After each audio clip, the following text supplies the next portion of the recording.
Gold, trusted gold buyers. మీరు తాకట్టు పెట్టిన బంగారాన్ని విడిపించి ఈ రోజు ఉన్న మార్కెట్ ధరకు కొనబడను. మీరు చాలా దైవభక్తురాలు, సంప్రదాయవాది, ఆ? అసలు 16 అణాల హిందూ అమ్మాయి. ముస్లిం పర్సన్ని ఎలా చేసుకోవడం అన్నది అసలు సంథింగ్. టోటల్గా ఫాదరు, మదరు, సిస్టరు మీరే 3 పాత్రలు, త్రిపాత్ర అభినయం. అనేది నన్ను పిచ్చి టార్చర్ పెట్టేదాన్ని కదా, నువ్వు నన్ను ఇది లేవు, ఇది నేర్చుకో, అది నేర్చుకోవాలని. మళ్ళీ అసలు ఈ సెకండ్ ఇన్నింగ్స్ అన్నది ఎందుకు స్టార్ట్ అయిందండి? నేను అయితే హీరోయిన్ అయితే లేకపోతే చనిపోతానన్న తెలుసు నాకు కూడా. బట్టలు ఇప్పి చూపించండి.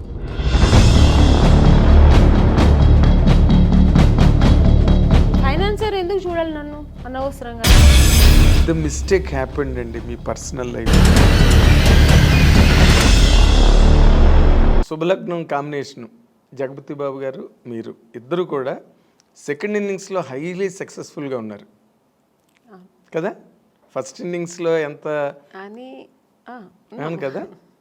ఇప్పుడు ఈ ఇన్నింగ్స్లో మీకు మీ ఎక్స్పీరియన్సెస్ ఏంటండి? ఎక్స్పీరియన్స్ అంటే కొత్తగా ఏమీ లేదు, అదే ఇండస్ట్రీ, అదే అంటే మనుషులు మారారంతే. అప్పుడు ఉన్న డైరెక్టర్స్ లేదు, అప్పుడున్న ప్రొడ్యూసర్స్ లేదు, అప్పుడున్న ఆర్టిస్టులు ఏమో అప్పుడప్పుడు తగులుతుంటాం మనం. ఇప్పుడు జగపతి బాబు గారిని కలుస్తుంటాం, అప్పుడు ఏదైనా సినిమాలో రాజేంద్ర ప్రసాద్ గారు, నరేష్ గారు, ఇలాగా నేను చేసిన హీరోస్ అందరితో ఇప్పుడు మళ్ళీ ఆ మదర్ క్యారెక్టర్స్ చేసేటప్పుడు వాళ్ళ పక్కన అలా చేసే అవకాశం దొరుకుతుంది కాబట్టి వాళ్ళతో అలా మీట్ అవుతుంటాం. మళ్ళీ రోజా గారు ఈవెంట్స్లో కలిశాను, ఇంద్రజ, మీనా గారు, ఇలాగా సీనియర్ యాక్టర్స్ రాధిక గారు ఏదో ఒక ఈవెంట్లో మాట్లాడకపోయినా అట్లీస్ట్ చూస్తాం. ఇలా ఉంది తప్ప మిగతా ఏమి ఎక్స్పీరియన్స్ ఏముందంటే అప్పట్లో ఉన్న ఎక్స్పీరియన్స్ కానీ ఇప్పుడు ఉన్న ఎక్స్పీరియన్స్ కాదు.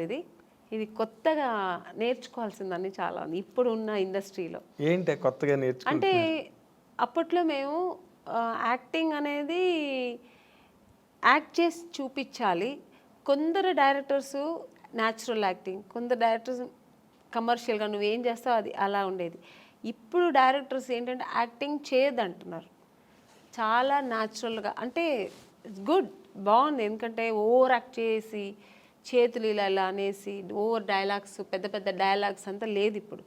చాలా స్వీట్ అండ్ షార్ట్ అండ్ స్వీట్గా చిన్న డైలాగు దాన్ని చక్కగా మన ఫేస్లో ఎక్స్ప్రెషన్స్తో చెప్పాలి ఇప్పుడు. అది నాకు కొత్త ఎక్స్పీరియన్స్. అంటే అప్పట్లో నేను ఒక బాపు గారు, కె విశ్వనాథ్ గారు సినిమాలో అలా ఎప్పుడో మనకు పండగ పబ్బాలు వచ్చినప్పుడు ఎలా మనకు కొత్త రకంగా ఉంటుందో అలాగా నాకు వాళ్ళ సినిమాలు చేసినప్పుడు మనకు అనిపిస్తుంది. రెగ్యులర్గా సినిమాలు వేరు. అవును, ఇప్పుడు మన బాబు గారు సినిమా చేసినప్పుడు ఒక స్పెషల్ ఉంటుంది, కె విశ్వనాథ్ గారు ఒక స్పెషల్ ఉంటుంది, కె రాఘవేంద్ర గారు, దాసరి నారాయణరావు గారు సినిమాలు ఇలా ఒక్కొక్కరు ఒక్కొక్క టేస్ట్ ఉంటుంది, ఒక్కొక్క స్కూల్ ఉంటుంది వాళ్ళకి. సో అవి నేర్చుకుంటుంటాం. ఇప్పుడు అలా కదా, ఆల్ డైరెక్టర్స్ ఇలా ఒకేలాగా ఇలాగే లేదు మేడం, ఇలాగే ఉండాలి. యాంగిల్స్ కూడా వాళ్ళు చూసారండి, ఇప్పుడున్న డైరెక్టర్స్ అందరూ ఒకేలాగే ఈ యాంగిల్స్ పెట్టడం, లాంగ్ షాట్ తీయడం, మళ్ళీ క్లోజప్ తీయడం, మళ్ళీ సేమ్ డైలాగ్ని సజెషన్ చేయడం.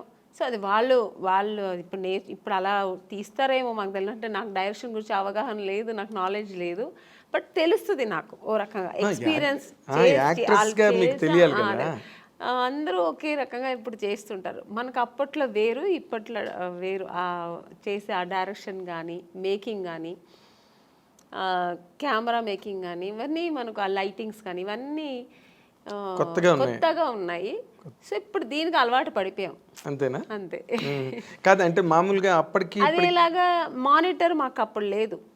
పర్ఫెక్షన్ మనం ముందే చేసుకోవాలి, అన్నీ ఆల్రెడీ మనం అన్నీ చేసుకుని టేక్ అన్నప్పుడు ఒక్క టేక్ ఎప్పుడైనా చాలా కష్టం. పెద్ద డైలాగ్స్ ఏదైనా కొంచెం ఎక్స్ప్రెషన్స్ కష్టం ఉన్నప్పుడు సెకండ్ టూ టేక్స్ అలా తీసుకున్నాం. చాలా రేరు ఆర్టిస్టులు అందరూ ఒక 4-5 టేక్స్ తీసుకోవడం అంటేనే మాకు నర్వస్ అయిపోతుంటుంది. రెండో టేక్ అనేప్పటికి అమ్మో బాబాయ్ ఏంటి రెండో టేక్ తీసుకున్నాం అండి. ఇప్పుడు అలా కాదు, అసలు వాళ్ళు రిహర్సల్ చూడట్లేదు. ఏ డైరెక్టర్ సరే రెడీ మేడం ఇచ్చారా ఓకే డైలాగ్ చూసుకున్నా ఆ టేక్ వెళ్ళిపోదాం మేడం అంటున్నా. అంటే మేము ముందు ప్రిపేర్ మేము అయిపోవాలి, లేదంటే ఏం తీస్తున్నారో మనకు తెలియదు. ఒకసారి చూసుకోవడం కానీ మన ప్లేసెస్ ఎక్కడుంటాయి, మా యాంగిల్స్ ఎలా వస్తాయి, లైటింగ్ ఎలా పడుతుంది, ఇవన్నీ ఏమి ఇప్పుడు చూసుకోవట్లేదు. అంటే వాళ్ళకు కాన్ఫిడెంట్ బాగా వస్తుంది అని. సో మనం ఆర్టిస్ట్ అలా ఉండలేము. ముందే మనం వాళ్ళు ఏం చేస్తారో మనం తెలుసుకొని దానికి తగినట్టుగా ఇప్పుడు రిహార్సల్స్ గట్ట ఉండేవి అప్పుడు రిహార్సల్ ఎక్కువ ఉండేది, టేక్ తక్కువ ఉండేది. ఇప్పుడు టేక్లు ఎక్కువైపోయింది, రిహార్సలే ఉండట్లేదు. ఇప్పుడు టేక్ అంటే బాగా రాలేదు ఇంకో వన్ మోర్ ఎందుకంటే డిజిటల్ కదా, వాళ్ళకి ప్రాబ్లం లేదు, ప్రాబ్లం లేదు కదా, ఆ టెన్షన్స్ వాళ్ళకి లేదు. బట్ మాకేమనిపిస్తుంది, ఒక టేక్ రెండో టేక్ అప్పట్లో ఉన్న ఆర్టిస్టులు అందరికీను ఒకసారి అన్నీ పక్కా చూసుకొని ఒకే టేక్ చేసేయచ్చు కదా, మళ్ళీ మళ్ళీ ఎందుకు చేస్తారు? ఇప్పుడు ఒక ఎమోషనల్ అని మళ్ళీ మళ్ళీ చేస్తే రాదండి. అవును, పక్కా చూసుకొని ఒకసారి చేస్తేనే ఆ డెప్త్ ఒక్కసారే బాగుంటుంది, మళ్ళీ మళ్ళీ చేస్తే బాగుండదు. అది ఇప్పుడు వాళ్ళకి చెప్పి అర్థం చేయించాలా లేదో తెలియదు, కానీ కొంతమంది చెప్పేస్తారు. నేనైతే చెప్పను, వాళ్ళు చెప్తే మళ్ళీ మళ్ళీ ఇంకా చేయాల్సిందే. సో అలాగా ఈ డిఫరెన్సెస్ తప్ప నార్మల్గా అయితే బాగుంది ఇండస్ట్రీ, చాలా బాగుంది. అప్పటికంటే ఇప్పుడు బాగా ఆర్టిస్టులకి రెమ్యునేషన్ కానీ వాళ్ళకి అన్నీ ఏమంటారు, అప్పుడు క్యారవాన్ ఉండేది కాదు, రెడీ అనే మార్నింగ్ 7 o'clock అంటే ఇంకెవరు పిలవాల్సిన అవసరం లేదు, మేము అందరూ ఆన్ ది స్పాట్లో ఉండాల్సిందే. ఇప్పుడు అలా కాదు, పిలిస్తేనే వస్తున్నారు ఆర్టిస్టులు, క్యారవాన్లో కూర్చుంటున్నారు, పిలవని వెళ్దాం ఎందుకు, ఇప్పుడు ముందే వెళ్ళి అక్కడ వెళ్ళి స్పాట్లో కూర్చో, ఇప్పుడు అలా అయింది ఇండస్ట్రీ. ఆ స్టైల్ అని కాదు, అంతే, అది ఇప్పుడు ఉన్న జనరేషన్ ట్రెండ్. ఎవరికి పర్వాలే, ఆర్టిస్ట్ పిలిస్తే వస్తారు, ఎందుకు వాళ్ళే చెప్తారు. కూర్చొని ఉంటే మేడం మీరు వెళ్ళి క్యారవాన్లో కూర్చోండి మేడం మేము పిలుస్తామంటారు, వాళ్ళే అంటారు. అలాంటప్పుడు మనం ఏమి చేయలేము. మీకు ఒక రకంగా అది కంఫర్ట్ కదా, కంఫర్ట్, చాలా కంఫర్ట్. ఇప్పుడు అంటే నాకు ఎలా అంటే కంఫర్ట్ అంటే, ఇప్పుడు మనం చేస్తుంటే ఇంకో ఆర్టిస్ట్ చేస్తుంటే వాళ్ళు ఎలా చేస్తారో మేము అప్పుడు అబ్జర్వ్ చేసేవాళ్ళం. ఇప్పుడు మనది అయిపోయింది వెళ్ళి కూర్చుంటే ఇక్కడ ఏం జరుగుతుంది, నెక్స్ట్ సీన్ ఏమవుతుంది, ఇవన్నీ మనకు తెలియట్లేదు. అప్పట్లో అలా కాదు, మేము అందరూ స్పాట్లో ఉంటే, అప్పట్లో ఇప్పుడు శారద గారు ఉన్నారు, చేస్తుంటే ఆవిడ ఎక్స్ప్రెషన్స్ చూసేవాళ్ళం మేము. సో ఎక్స్పీరియన్స్ అయ్యేది, కాసేపు కూర్చొని మాట్లాడితే వాళ్ళ ఎక్స్పీరియన్స్ మనతో చెప్పుకునేవాళ్ళు. నాగేశ్వరరావు గారితో అంతా కూర్చుంటే అసలు ఆ స్పాట్ నుంచి లేచి వెళ్ళేవాళ్ళం కాదు, వాళ్ళ ఎక్స్పీరియన్స్ అంతా చెప్పేవాళ్ళు అనమాట. సో అది మాకు చాలా నేర్చుకోవడానికి, మనకు ఆ టైమింగ్స్ బాగుండేది. అది ఒక స్కూల్ లాగా ఉండేది, ఒక ఫ్యామిలీ లాగా ఉండేవాళ్ళు. సో అవంతా ఇప్పుడు లేదు, దాని గురించి ఎవరు టెన్షన్ కూడా అవ్వట్లేదు, పెద్ద సీరియస్గా తీసుకోవట్లేదు. వచ్చాం మా పని మనం చేసుకుని వెళ్ళిపోతుంటాం అన్నట్టు. సో ఇప్పుడు మేము కూడా దానికి అలవాటు, కొంచెం కాదు మామూలుగానే అలవాటు అయిపోయింది. విచిత్రంగా అనిపిస్తుంది కదా. ఎప్పుడైనా మన సీనియర్ ఆర్టిస్టులు అంతా దొరికినప్పుడు కూర్చొని మాకు అలవాటు కాబట్టి అలా మాట్లాడతాం. ఇంకా కొత్త వాళ్ళతో మనకు పని ఉండదు, వాళ్ళు అలాగే ఉంటారు రిజర్వ్డ్గా.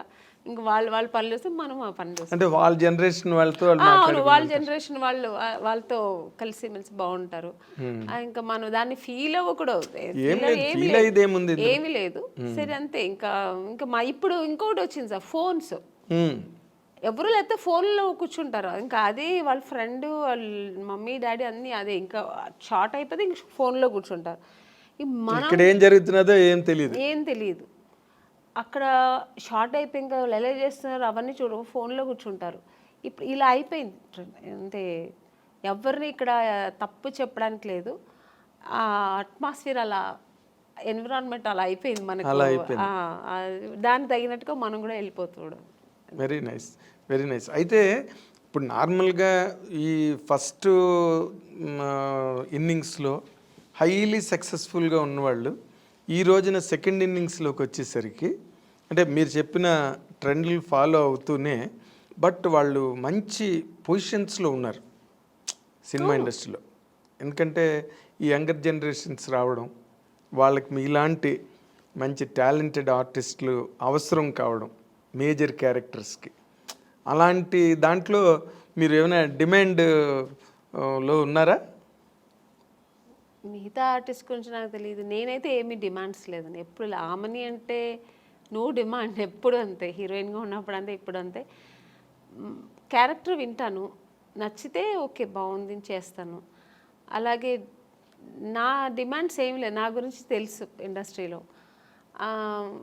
వాళ్ళు నేను అడగకముందే ఒక సీనియర్ ఆర్టిస్ట్ అని ఒక ఆ రెస్పెక్ట్ అందరికీ ఉంది ఇప్పటికీ. ఆ రెస్పెక్ట్ నాకు ఇస్తారు. డిమాండ్స్ నేను చేయాల్సిన అవసరం లేదు, వాళ్ళే నాకు మీ డిమాండ్ వాళ్ళే దృష్టిలో వాళ్ళే పెట్టుకుని దృష్టిలో పెట్టుకొని నాకు చేయాల్సింది, నాకు ఇవ్వాల్సింది ఏం చేయాలో ఒక స్పాట్కి వస్తే మాకు ఆర్టిస్ట్కి ఏం చేయాలి, వాళ్ళకి వాళ్ళకి ఎలా అనుకూలం చేసి ఇవ్వాలి, వాళ్ళకి అన్ని కంఫర్ట్స్ ఇవ్వాలి అని ఇస్తున్నారండి. ఓకే. సో అందుకని అది టెన్షన్ లేదు మాకు. అంటే దాని గురించి ఆలోచించాల్సిన అవసరం లేదు, డిమాండ్ చేయాల్సిన అవసరం కూడా లేదు. ఎందుకంటే వాళ్ళకి తెలుసు, సో వీళ్ళు ఇంత జర్నీ చేసి వచ్చారు, ఇంత పెద్ద ఆర్టిస్ట్ అని నేననే కాదు, ఇప్పుడు పెద్ద పెద్ద ఆర్టిస్ట్ ఎవరైనా సీనియర్ ఆర్టిస్ట్ వాళ్ళందరికీ ఇప్పుడున్న వాళ్ళు ప్రొడ్యూసర్స్ కానీ డైరెక్టర్స్ కానీ ఈవెన్ టెక్నీషియన్స్ కానీ అందరూ ఆ రెస్పెక్ట్ ఇస్తున్నారు, కంఫర్ట్స్ ఇస్తున్నారు. అది మనం లేదని చెప్తే బాగుండదు. అవును, కరెక్ట్ కరెక్ట్. అయితే మీరు ఈ సెకండ్ ఇన్నింగ్స్ స్టార్ట్ చేసే ముందు ఫస్ట్ ఇన్నింగ్స్ ఒక సూపర్ స్టార్ హీరోయిన్గా మీరు కెరీర్కి ఫుల్ స్టాప్ పెట్టి మళ్ళీ సెకండ్ ఇన్నింగ్స్ టేక్ ఆఫ్ అయ్యే మధ్య గ్యాప్ ఉంది కదా, దాన్ని అసలు మీరు ఎట్లా హ్యాండిల్ చేశారండి? ఒకప్పుడు అంత బిజీగా ఉండి 2 షిఫ్ట్లు 3 షిఫ్ట్లు చేసి ఆమెని డేట్లు కూడా దొరకట్లేదు అన్న మాటలు నేను ప్రత్యక్షంగా విన్నవాడిని. అలాంటి ఒక కెరీర్ని ఒక్కసారి పవర్ బ్రేక్ కొట్టి మళ్ళీ సెకండ్ ఇన్నింగ్స్ మధ్యలో గ్యాప్ ఉంది కదా, ఈ గ్యాప్ని మీరు అసలు ఎట్లాగా ఎంజాయ్ చేశారు, ఎట్లా హ్యాండిల్ చేశారు? మోర్ ఇంపార్టెంట్లీ నిజంగా చాలా కష్టమైంది నాకు 1 ఇయర్. అసలు పిచ్చి పట్టేది నాకు. మ్యారేజ్ చేసుకొని వెళ్ళాను నేను, వేరే ఆప్షన్ ఏమీ లేదు. వెళ్ళిన తర్వాత నాకు ఇంట్లో కూర్చోవడం చాలా కష్టమైంది. ఎందుకంటే నాకు కుకింగ్ తెలియదు, అస్సలు తెలియదు. నాకు చిన్నప్పటి స్పూన్ పట్టుకోవడం కూడా తెలియదు. ఎప్పుడైనా కాఫీను టీ అలా చేసేదాన్ని. మా నాన్నగారు అమ్మ చేసి పెట్టిన వంటను వడ్డిచ్చేదాన్ని. ఇది తప్ప నాకు వేరే ఏం తెలియదు. మిగతా పనులన్నీ చేస్తా ఇంట్లో. ఒక ఆడపిల్ల చేయాల్సిన పనులని ఊడవడం కానీ, క్లీనింగ్ కానీ, బట్టలు క్లీన్ చేయడం ఇవన్నీ చేస్తా. కుకింగ్ మా అమ్మ వదిలేదు కాదు. నీకేం తెలీదురా, నాకు ఇష్టం. నేను ఎప్పుడైనా వెళ్ళి అమ్మ నేను చేస్తానమ్మా ఈరోజు అని ఎప్పుడైనా హాలిడేస్లో చెప్తే కూడా మా అమ్మ తిట్టేది. సో అది నాకు అలవాటే లేదు అసలు. ఇంకా సినిమాకి వస్తే టోటల్గా కాఫీ కూడా మర్చిపోయాను.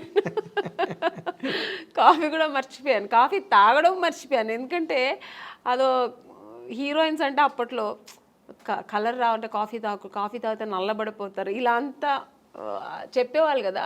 అందుకని మిల్క్ తాగడం, జ్యూసులు తాగడం, మిల్క్ తాగితే లావ్ అవుతారని జ్యూసులు ఎక్కువ తాగడం ఇలా అలవాటు అయిపోయి కాఫీ కూడా ఎలా పెట్టడం కూడా మర్చిపోయాను, తాగడం కూడా మర్చిపోయాను.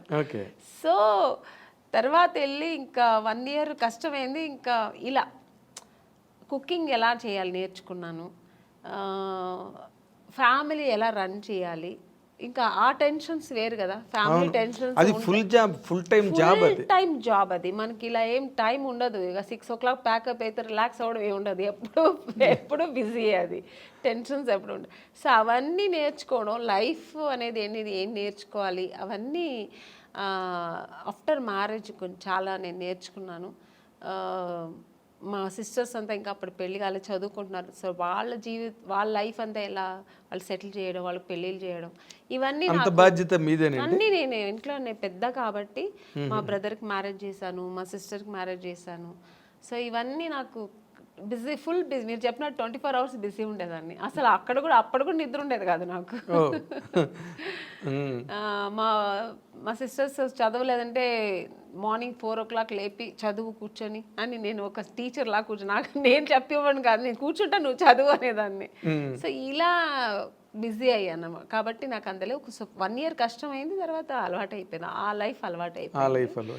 తర్వాత బాగుంది కూడా లైఫ్ అనుకున్నాను. ఇది కూడా ఒక ఎక్కడికి వెళ్ళక్కర్లేదు, ఇంట్లోనే. సో హ్యాపీగా ఎక్కడ నాకు మామూలుగా బయట వెళ్ళడం అంత పెద్ద ఇంట్రెస్ట్ లేదండి. పార్టీలు పబ్బులు అని వెళ్తారు కదా, నాకు అది లేదు. నాకు ఇంట్లో ఉంటే ఫ్యామిలీ చూసుకోవడం, ఎలాగో ఒక 3-4 hours దేవుడు ఇంట్లోనే గడిపేస్తా. నాకు పూజలు అవన్నీ చాలా ఇష్టం, దేవుడు నమ్మకం ఎక్కువ. సో అక్కడ సగం నాకు టైం. రేపు దేవుడికి ఏ పువ్వులు కొనాలి, ఎంత పువ్వులు కొనాలి, ఎక్కడ కొనాలి, ఇలా ఉంటుంది నాకు. ఈ ఆలోచనలు ఎక్కువ. రేపు ఏంటి ఏకాదశ, రేపు ఏం పూజ చేద్దాం, రేపు ఫాస్టింగ్ ఉందామా, సో ఈ ఆలోచనలు ఉంటాయి. పిల్లలకి ఏం డ్రెస్ కొనాలి, మా సిస్టర్స్ అయినా కూడా వాళ్ళకి నేనే వెళ్ళి పర్చేస్ చేసేదాన్ని, షాపింగ్ చేసేదాన్ని. సో ఇలా బిజీ ఉండేదాన్ని. ఓకే. బట్ నేను చిన్న అంటే చాలామంది హీరోయిన్లతో ఈ ఇండస్ట్రీలో వాళ్ళ అనుభవాలన్నీ చూసాం కాబట్టి ఇన్ జనరల్గా సినిమా కెరీర్లో ఉండే ఛాలెంజెస్ కానీ లేకపోతే పర్సనల్ లైఫ్ ఫ్యామిలీ లైఫ్లో ఉండే ఛాలెంజెస్ కానీ వాటిలో మేజర్ డిఫరెన్స్ ఏమైనా మీరు ఫీల్ అయ్యారా? అంటే కెరీర్లో కొన్ని ఛాలెంజెస్ ఉంటాయి, ఓకే, అలాగే ఫ్యామిలీ లైఫ్ వాటిని మెయింటైన్ చేయడం, బ్యాలెన్స్ చేసుకోవడం, ఆ ఎమోషన్స్ని మేనేజ్ చేసుకోవడం, ఇవన్నీ కూడా ఛాలెంజెస్సేగా. మోర్ ఇంపార్టెంట్లీ సినిమా హీరోయిన్లకే ఎక్కువ ఛాలెంజెస్ ఉంటాయి. ఎందుకంటే మీరు ఇందాక చెప్పినట్టుగా షూటింగ్లు అయిపోయిన తర్వాత మళ్ళీ ఇంటికి అడాప్ట్ అవ్వడానికి కొంత ఛాలెంజ్ అది. బట్ అదర్ దాన్ దట్ మీరు ఛాలెంజ్గా ఫేస్ చేసిన సిచ్యువేషన్స్ ఏమైనా ఉన్నాయండి అంటే ఫ్యామిలీ లైఫ్లో? చాలా ఉందండి. ఎందుకంటే నేను ఇంటికి మెయిన్ పెద్దమ్మాయి, నేనే ఫస్ట్. అన్ని రెస్పాన్సిబుల్ నాకు ముందు నుంచే అదే నాకుంది. ఎందుకంటే నేను సినిమా ఇండస్ట్రీకి వచ్చినాడు, మా బ్రదర్ చదువుతున్నాడు, మా సిస్టర్ చదువుతుంది, అందరూ చదువుతున్నారు. కాబట్టి సో వాళ్ళ ఎడ్యుకేషన్, వాళ్ళు మళ్ళీ పెళ్ళిళ్ళు, ఇవన్నీ నేను చేసేదాన్ని. అవన్నీ ఛాలెంజింగ్గా చేసేది. ఎందుకంటే నాకు అంత ఏజ్ లేదు. అంటే వాళ్ళు పెళ్ళిళ్ళు చేసేంత, ఇప్పుడు మామూలుగా పెళ్ళిళ్ళు అంటే ఏ ఏజ్లో చేస్తారు? పిల్లలు పెద్దవాళ్ళు అయ్యేప్పటికి ఒక 50 years 53 years బాగా మెచ్యూరిటీ, అప్పుడు మనకు అలా ఉన్నప్పుడు చేస్తాం. కానీ నేనే ఇంకా పెళ్లి చేసుకుని అప్పుడే వెళ్ళాను. ఆ టైంలో వాళ్ళకి పెళ్ళిళ్ళు చేశానంటే మీదే కొత్త పెళ్లి కూతురు టైప్లో నేను నా లైఫ్ ఎంజాయ్ చేయలేదు, ఫుల్ వాళ్ళకి స్పెండ్ చేశాను. ఇంకా వాళ్ళకి వెళ్ళి పెళ్లి కూతురు చూడడం, పెళ్లి కొడుకు చూడడం, వాళ్ళకి బట్టలు కొనడం, వాళ్ళకి జ్యువెల్స్ కొనడం, ఇలాంటి మా సిస్టర్కి ఇలా ఉంటే బాగుంటుందేమో, అలా ఉంటే బాగుంటుందేమో, లైఫ్ ఇలా ఉంటే బాగుంటుందేమో అని, ఈ అమ్మాయి కాదు ఈ అబ్బాయి కాదు, ఇలా ఓవర్ మెచ్యూర్డ్ ఆలోచనలు నాకు అప్పుడే వచ్చేసాయి. అవన్నీ ఛాలెంజింగే కదా నాకు, బట్ చేశాను. నాకైతే కొంచెం టెన్షన్స్ ఎక్కువ ఉండేది, కానీ చేశాను. సినిమా టెన్షన్స్ వేరు, ఈ టెన్షన్స్ వేరు. సో అక్కడ కూడా మనకు ఎక్కడ కొద్దిగా ఫైనాన్షియల్ ప్రాబ్లమ్ వస్తే మళ్ళీ అది టెన్షన్. ఇంత గ్రాండ్గా చేయాలి, ఎందుకంటే మా అమ్మాయి, మా సిస్టర్ పెళ్ళి కదా, మా బ్రదర్ పెళ్ళి కదా, గ్రాండ్గా చేయాలి. ఆమ్ని గారు చెల్లెలు అంటారు, ఆమ్ని గారు తమ్ముడు అంటారు అని. సో అది నా గురించి నేను ఎప్పుడు ఆలోచించాను. ఇలాగా మా ఇంట్లో మా అమ్మకి ఇంత మంచి పట్టు, ఏ ఊరు వెళ్తే షూటింగ్స్లో కూడా మా అమ్మకి ఈ ఊర్లో పట్టు చీర తీసుకెళ్దాం, ఈ ఊర్లో ఏంటి స్పెషల్, ఓకే జ్యువెల్స్, కేరళ వెళ్తే ఆ కేరళ బాగుంటుంది, ఈ కేరళ టెంపుల్ జ్యువెలరీ బాగుంటుంది అని ఇలా తీసుకెళ్ళేదాన్ని, సిస్టర్స్ కానీ అమ్మ కానీ. సో ఎప్పుడు నాకు ఫ్యామిలీ టెన్షన్ కాదు, అది నేను నేనే అది ఆక్యుపైడ్ అయ్యేదాన్ని, నేనే అది ఇంట్రెస్ట్ తీసుకొని చేసేదాన్ని, నాకు ఇష్టం కూడా. అంటే బేసిక్గా ఇప్పుడు సినిమా కెరీర్ అంటే మీకు బోల్డ్ పొగడ్తలు, అవార్డులు, షూటింగ్లు, చప్పట్లు, అసలు గ్రాండ్గా ఉంటుంది డే అంతా. ఏదైనా షూటింగ్కి వెళ్ళాలంటే ఏరోప్లేన్ ఎక్కి కార్లు వస్తాయి, వంది మాగదులు వస్తారు, ప్రొడక్షన్ మేనేజర్స్ వస్తారు, అక్కడ హీరోలు వెయిట్ చేస్తుంటారు. మేకప్ చేసుకుని సెట్లోకి రాగానే అసలు ఆ ఇన్విటేషన్స్, ఆ రిసెప్షను అన్నీ కూడా వేరే లెవెల్లో ఉంటాయి, నెక్స్ట్ లెవెల్లో. ఇవేవి ఇంటి దగ్గర ఉండవు. పని మనిషి దగ్గర నుంచి అన్ని పనులు ఎంత పెద్ద హీరోయిన్ అయినా చూసుకోవాల్సిందే. అబ్సల్యూట్లీ కరెక్ట్ మీరు చెప్పడం. ఎందుకంటే మనకు సినిమా అని వచ్చినప్పుడు మాకు ఇలా టవల్ ఇలా గ్లాస్ ఇలా పెడుతుంటారు, పరిగెత్తుకొచ్చి అసిస్టెంట్ తీసుకుంటారు, మేడం మేడం ఇవ్వండి మేడం. చెప్పులు మన లేచిన చెప్పులు తీసుకొచ్చి పెడతారు. సో ఇలా అలవాటు మేము చేయకపోయినా వాళ్ళు అలవాటు చేసేస్తారు. ఒక ఆ రేంజ్ వచ్చిన తర్వాత ఆర్టిస్టులకి అది తనగా వచ్చేస్తుంది, ఆ మర్యాదలు, ఆ రెస్పెక్ట్ స్పాట్కి వచ్చిన. ఈవెన్ ఇప్పుడు కూడా నేను ఇప్పుడు ఒక ఆమెనిగా నేను క్యారెక్టర్ ఆర్టిస్ట్ అయినా కూడా బట్ మీకు లెగసీ ఉంది కదా, పెద్ద హీరోయిన్ అనేది ఒక ఉంది. అసిస్టెంట్స్ కానీ హెయిర్ డ్రెస్సర్స్ కానీ వీళ్ళందరూ మాకు ఆ సేవలు చేస్తుంటారు. నాకు చాలా అంటే చేయించుకోవడం ఒకలా ఉన్నా కూడా తప్పదు, ఇక్కడ చేయాలి, చేయించుకోవాల్సి వస్తుంది. ఎందుకంటే నేను వెళ్ళి చేస్తే కూడా వాళ్ళు వదలరు. మేడం మేడం మీరెందుకు మేడం తీసుకొస్తారు, నా చేతికి ఇవ్వండి ఫోన్ అని ఆ ఫోన్ కూడా లాగేసుకుంటారు. ఆ ప్రైవసీ కూడా నాకు వదలరు. ఫోన్ నేను మాట్లాడాలమ్మా, నాకు కావాలన్నా కూడా పర్వాలేదు మేడం నేను పెట్టుకుంటాను, ఫోన్ వస్తే ఇస్తానంటారు. సో అలా ఉంటుంది. ఇంట్లో అలా లేదు, టోటల్ డిఫరెంట్. అన్ని పనులు మనమే చేయాలి. అంటే న్యాచురల్గా మామూలుగా ఇప్పుడు పని మనుషులు ఉంటారండి, కానీ వాళ్ళు 24 hours మాకు సర్వీస్ చేయరు. ఏదో వాళ్ళు ఒక టైంలో వచ్చి వెళ్ళిపోతారు, చేసి ఏదో చేసుకుంటూ వాళ్ళ పనులు వాళ్ళు చూసుకుంటుంటారు, చేసేసి వెళ్ళిపోతారు. అదర్వైజ్ మనమే కదా చేసుకోవాలి. అన్ని పనులు మనమే కుకింగ్ ఏదో మనమే ఎక్కడ ఎత్తుకోవాలి, ఉప్పు ఎక్కడ ఉంది, ఇది ఎక్కడ ఉంది మనమే ఎత్తుకోవాలి, మనమే వేయాలి. మనకు శారీస్ రేపు పార్టీకి వెళ్ళే ఏదో ఒక పెళ్ళికి వెళ్తున్నాం అనుకోండి, అమ్మో రేపటికి ఏం జ్యువెలరీ, ఏం సారీ అన్నీ మనమే ఎత్తి పెట్టుకోవాలి. అదేం తప్ప అనట్లేదు, ఎందుకంటే అదొక లైఫ్ స్టైల్. మనకు సెల్ఫ్ ఒక ఇది వస్తుంది, మాకు సెల్ఫ్ కాన్ఫిడెన్స్, మనది మనం ఎలా చేసుకోవాలని ఆ ప్రైవసీ కూడా ఉంటుంది. మన ఇష్టంగా ఎలా చేసుకో, ఇక్కడ అన్ని డిపెండ్ అవుతాం ఒకరి మీద. వాళ్ళు ఇచ్చిన జ్యువెలరీ వేసుకుంటాం, వాళ్ళు ఇచ్చిన శారీ వేసుకుంటాం. అక్కడ అలా కదా అని మనకి ఇష్టపడి మనం చేసుకుంటాం. So total different. ఆ లైఫ్ అనుభవిస్తాం, ఈ లైఫ్ అనుభవిస్తాం. ఆర్టిస్టులకి అదొక వరం అంటే. ఎగ్జాక్ట్లీ. తర్వాత ఇంకొక ముఖ్యమైన పాయింట్ ఏంటంటే, మీరు సినిమా హీరోయిన్లుగా వచ్చి ఒక రేంజ్ వచ్చి ఇన్కమ్, ఎర్నింగ్స్, సినిమాకి రెమ్యునరేషన్స్ పెరుగుతూ ఉంటాయి. అవన్నీ కూడా ఫైనాన్షియల్గా చాలా ఒక ఫ్లో, ఆగని ఫ్లో ఉంటుంది సినిమా కెరీర్లో. ఫ్యామిలీ లైఫ్లో అది కంట్రోల్ అయిపోతుంది, ఎందుకంటే మీ వైపు నుంచి ఎర్నింగ్ ఉండదు కదా. కెరీర్ ఆపిన తర్వాత అసలు ఆ ఫైనాన్షియల్గా వాటిని ఎట్లా మేనేజ్ చేసేవారండి? ఇప్పుడంటే కెరీర్ అంటే వేరే, ఇప్పుడు రెగ్యులర్ ఇన్కమ్ ఉంటుంది, సినిమా తర్వాత సినిమా కమిట్ అవ్వడం. నాకు ఎందుకంటే నాకు బై బర్త్ నా అలవాట్లు ఏంటంటే నేను ఎక్కువ విచ్చలవిడిగా ఎప్పుడు ఖర్చు పెట్టాను చిన్నప్పటి నుంచి. ఒక పొదుపు అంటారు కదా, అది మా నాన్నగారు మంచిగా ఉన్నప్పుడే సరే, కొంచెం ఫైనాన్షియల్ ప్రాబ్లం వచ్చినప్పుడు సరే నేను ఎప్పుడు పొదుపుగానే ఉంటాను. మా సిస్టర్ మా బ్రదర్ అంతా కొంచెం డిఫరెన్స్, అంటే శుభలగ్నంలో క్యారెక్టర్ లా కాదు, ఆపోజిట్ క్యారెక్టర్, చాలా డిఫరెంట్ ఉంటాను నేను అన్ని విషయాల్లో. ఇంట్లో ఏదైనా ఒకటి కావాలన్నా, ఒక వస్తువు కావాలన్నా అది నాకు కొనేయాలి. ఒకరి ఇంటికి వెళ్ళాను అనుకోండి, వాళ్ళ ఇంట్లో చూసానంటే మన ఇంట్లో ఇది లేదు కదా నేను కొనేయాలని నెక్స్ట్ అది నేను టార్గెట్ పెట్టుకుంటాను. చిన్నప్పటి నుంచి అది నాకు అలవాటు.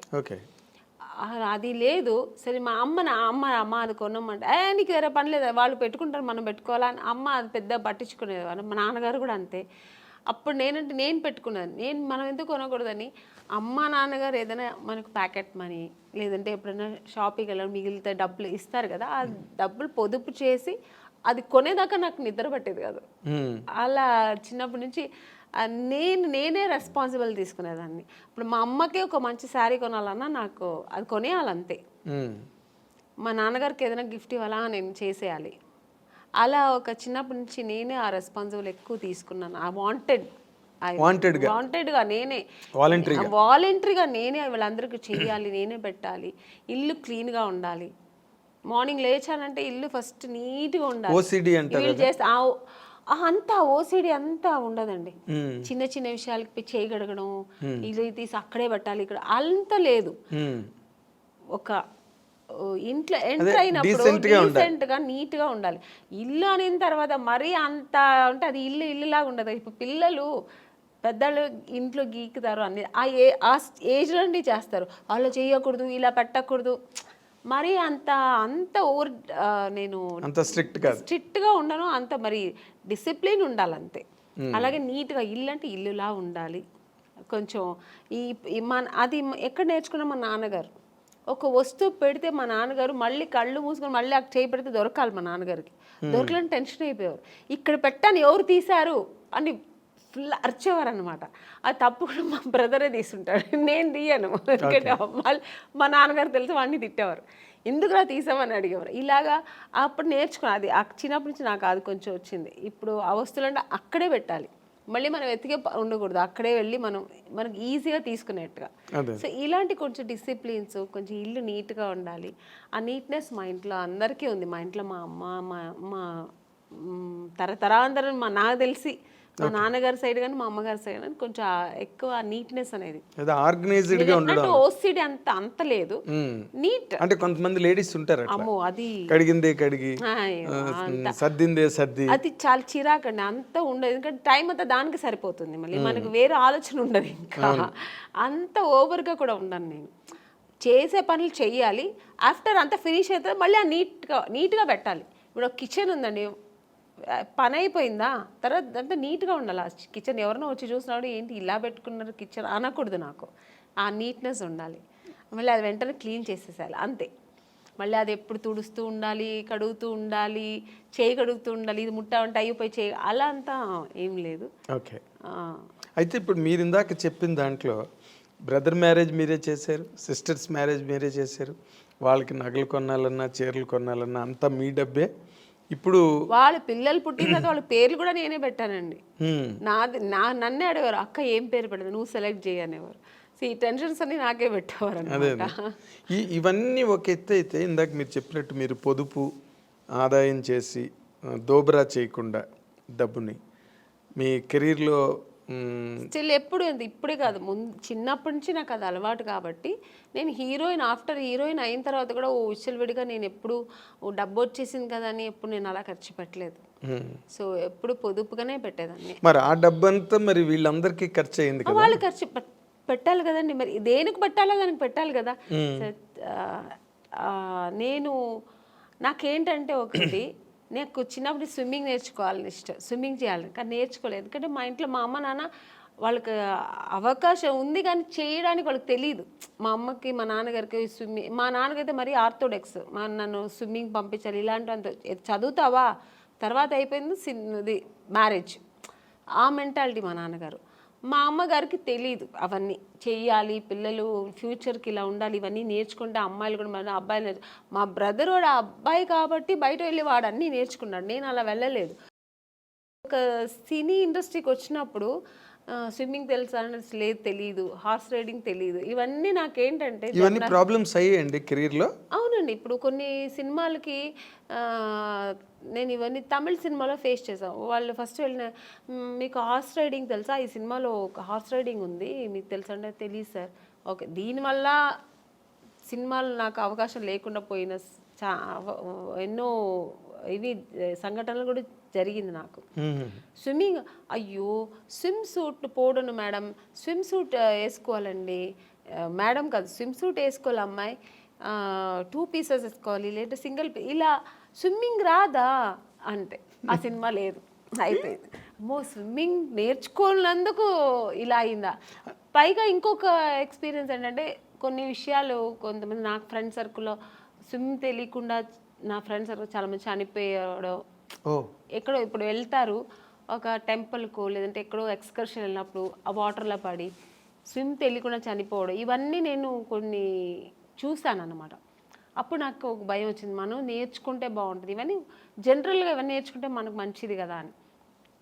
అప్పుడు నేను మా బ్రదర్ వాడే నేర్చుకున్నాడు, టాలెంట్. మా బ్రదర్ మీ పేరెంట్స్ ఆలోచన అది కాదు, ఆలోచన లేదు, చదువుకున్నంత కాలం చదువుకోవడం, తర్వాత మ్యారేజ్ మ్యారేజ్ అంతే. ఇందులో స్విమ్మింగ్లు కత్తి ఫైటింగ్లు గుర్రాలు వాళ్ళు ప్లానింగ్ లో లేదు. మా నాన్నగారికి లేడీస్ అంటే ఇలాగే ఉండాలి, అయిపోయిందా పెళ్ళి అయిపోయి సెటిల్ అయిపో, పిల్లలు కనుక్కొని ఒక ఫ్యామిలీ హోమ్లీగా ఉండాలి. మా అమ్మగారు అంతే, మా నాన్నగారు ఏం చెప్తే అదే మా అమ్మగారు. మా అమ్మగారికి ఎక్స్ట్రా నాలెడ్జ్ ఏమి ఉండదు, ఓల్డ్ టైమర్స్ అలాగే ఉండాలి. అందుకని నాకేంటంటే నేను నేర్చుకోలేదు, మా సిస్టర్ నేర్చుకో. మా బ్రదర్ అయితే వాడే అన్నీ, అది చెప్పాను ఓవర్ టాలెంట్, వాడు వెళ్ళి వాడికి ఏదైనా నేర్చుకుంటే వాడే వెళ్ళి చేసేవాడు. వాడు మగపిల్ల వాళ్ళు ఏం అనేవారు కాదు మా ఇంట్లో, నేర్చుకుంటా ఓకే నన్ను వెళ్తావా వెళ్ళి నేర్చుకునేవారు. మా సిస్టర్కి నేను నేర్పించా, మా ఇద్దరు సిస్టర్కి జిమ్నాస్టిక్స్. నాకేమేమి ఇష్టమో వాళ్ళ మీద చెయ్యండి అని చెప్పి నేను వాళ్ళని ఫోర్స్ చేసేదాన్ని. వాళ్ళు మార్నింగ్ పొద్దున్న మా స్విమ్మింగ్, మా అక్క పొద్దున్న 5 o'clock స్విమ్మింగ్ ఏందక్క నాకు తెలియదు, వెళ్ళు, నేను డబ్బులు కట్టేసాను, వెళ్ళు స్విమ్మింగ్. ఈరోజు వాళ్ళకి ఎంత అంత హ్యాపీ. అంటే మరి వాటి వల్ల వాళ్ళకి ఏమైనా ఉపయోగం జరిగిందండి? అవునండి, ఇప్పుడు ఒక స్విమ్మింగ్ తెలుసా అంటే అంటే సినిమా కెరీర్ ఏమైనా వచ్చారా? లేదండి, సినిమా కోసం అన్న అవసరం ఇప్పుడు స్విమ్మింగ్ సినిమాకనే కాదు కదండి. ఒక ప్లేస్కి వెళ్తాము, అందరూ స్విమ్ చేస్తారంటే దాంట్లో మనం వెళ్ళి నాకు స్విమ్ తెలుసు అంటే ఎంత గర్వంగా ఉంటుంది కదా. అంటే సినిమా ఇష్టం కాబట్టి, ఇష్టం కాబట్టి దాన్ని ఎక్కువ ఎంకరేజ్ చేశారు. జిమ్నాస్టిక్, మా సిస్టర్కి జిమ్నాస్టిక్, పియానో, మ్యూజిక్ అవగాహన ఉండాలి, ఇవన్నీ తెలియాలి, వాళ్ళకి జనరల్ నాలెడ్జ్ ఇవన్నీ తెలియాలి అని నేను అవన్నీ వాళ్ళకి నేర్పించి పంపించేదాన్ని. చదువు ఒక్కటే కాదు, ఇవి కూడా నేర్చుకోవాలి. బట్ టోటల్ గా ఫాదరు, మదరు, సిస్టరు మీరే 3 పాత్రలు, 3 పాత్రలు త్రిపాత్ర అభినయం. సినిమాల్లో చేయలేదు కానీ అనేది నన్ను పిచ్చి టార్చర్ పెట్టేదాన్ని కదా, నువ్వు నన్ను ఇది లేవు, ఇది నేర్చుకో, అది నేర్చుకోవాలి అని అంటుంటుంది ఇప్పుడు కూడా. అదే మీరు సినిమా కెరీర్ లో చెయ్యింది ఫ్యామిలీ కెరీర్ లో చేశాను. త్రిబుల్ రోల్ అన్ని చేశాను. వాళ్ళందరూ అలాగే, అప్పుడు వాళ్ళకి కష్టం అనిపించవచ్చు కానీ ఇప్పుడు వాళ్ళు హ్యాపీగా ఫీల్ అవుతారు. అన్నీ ఒక తల్లి స్థానంలో నాకు అన్నీ చేసింది మా అక్క అని ఇప్పుడు వాళ్ళు ఫీల్ అవుతుంటారు. ఓకే, ఇప్పుడు ఈ సంతృప్తేనా వాళ్ళ వైపు నుంచి మీకు ఏమైనా అంటే మీరు నార్మల్గా ఎప్పుడైనా ఫైనాన్షియల్ క్రంచ్ వచ్చినప్పుడు కానీ, లేకపోతే ఎప్పుడైనా అటువంటి ఇబ్బంది ఎప్పుడైనా మీకు కలిగినప్పుడు వాళ్ళు మీకు సపోర్ట్గా ఉన్నారండి ఆ టైంలో?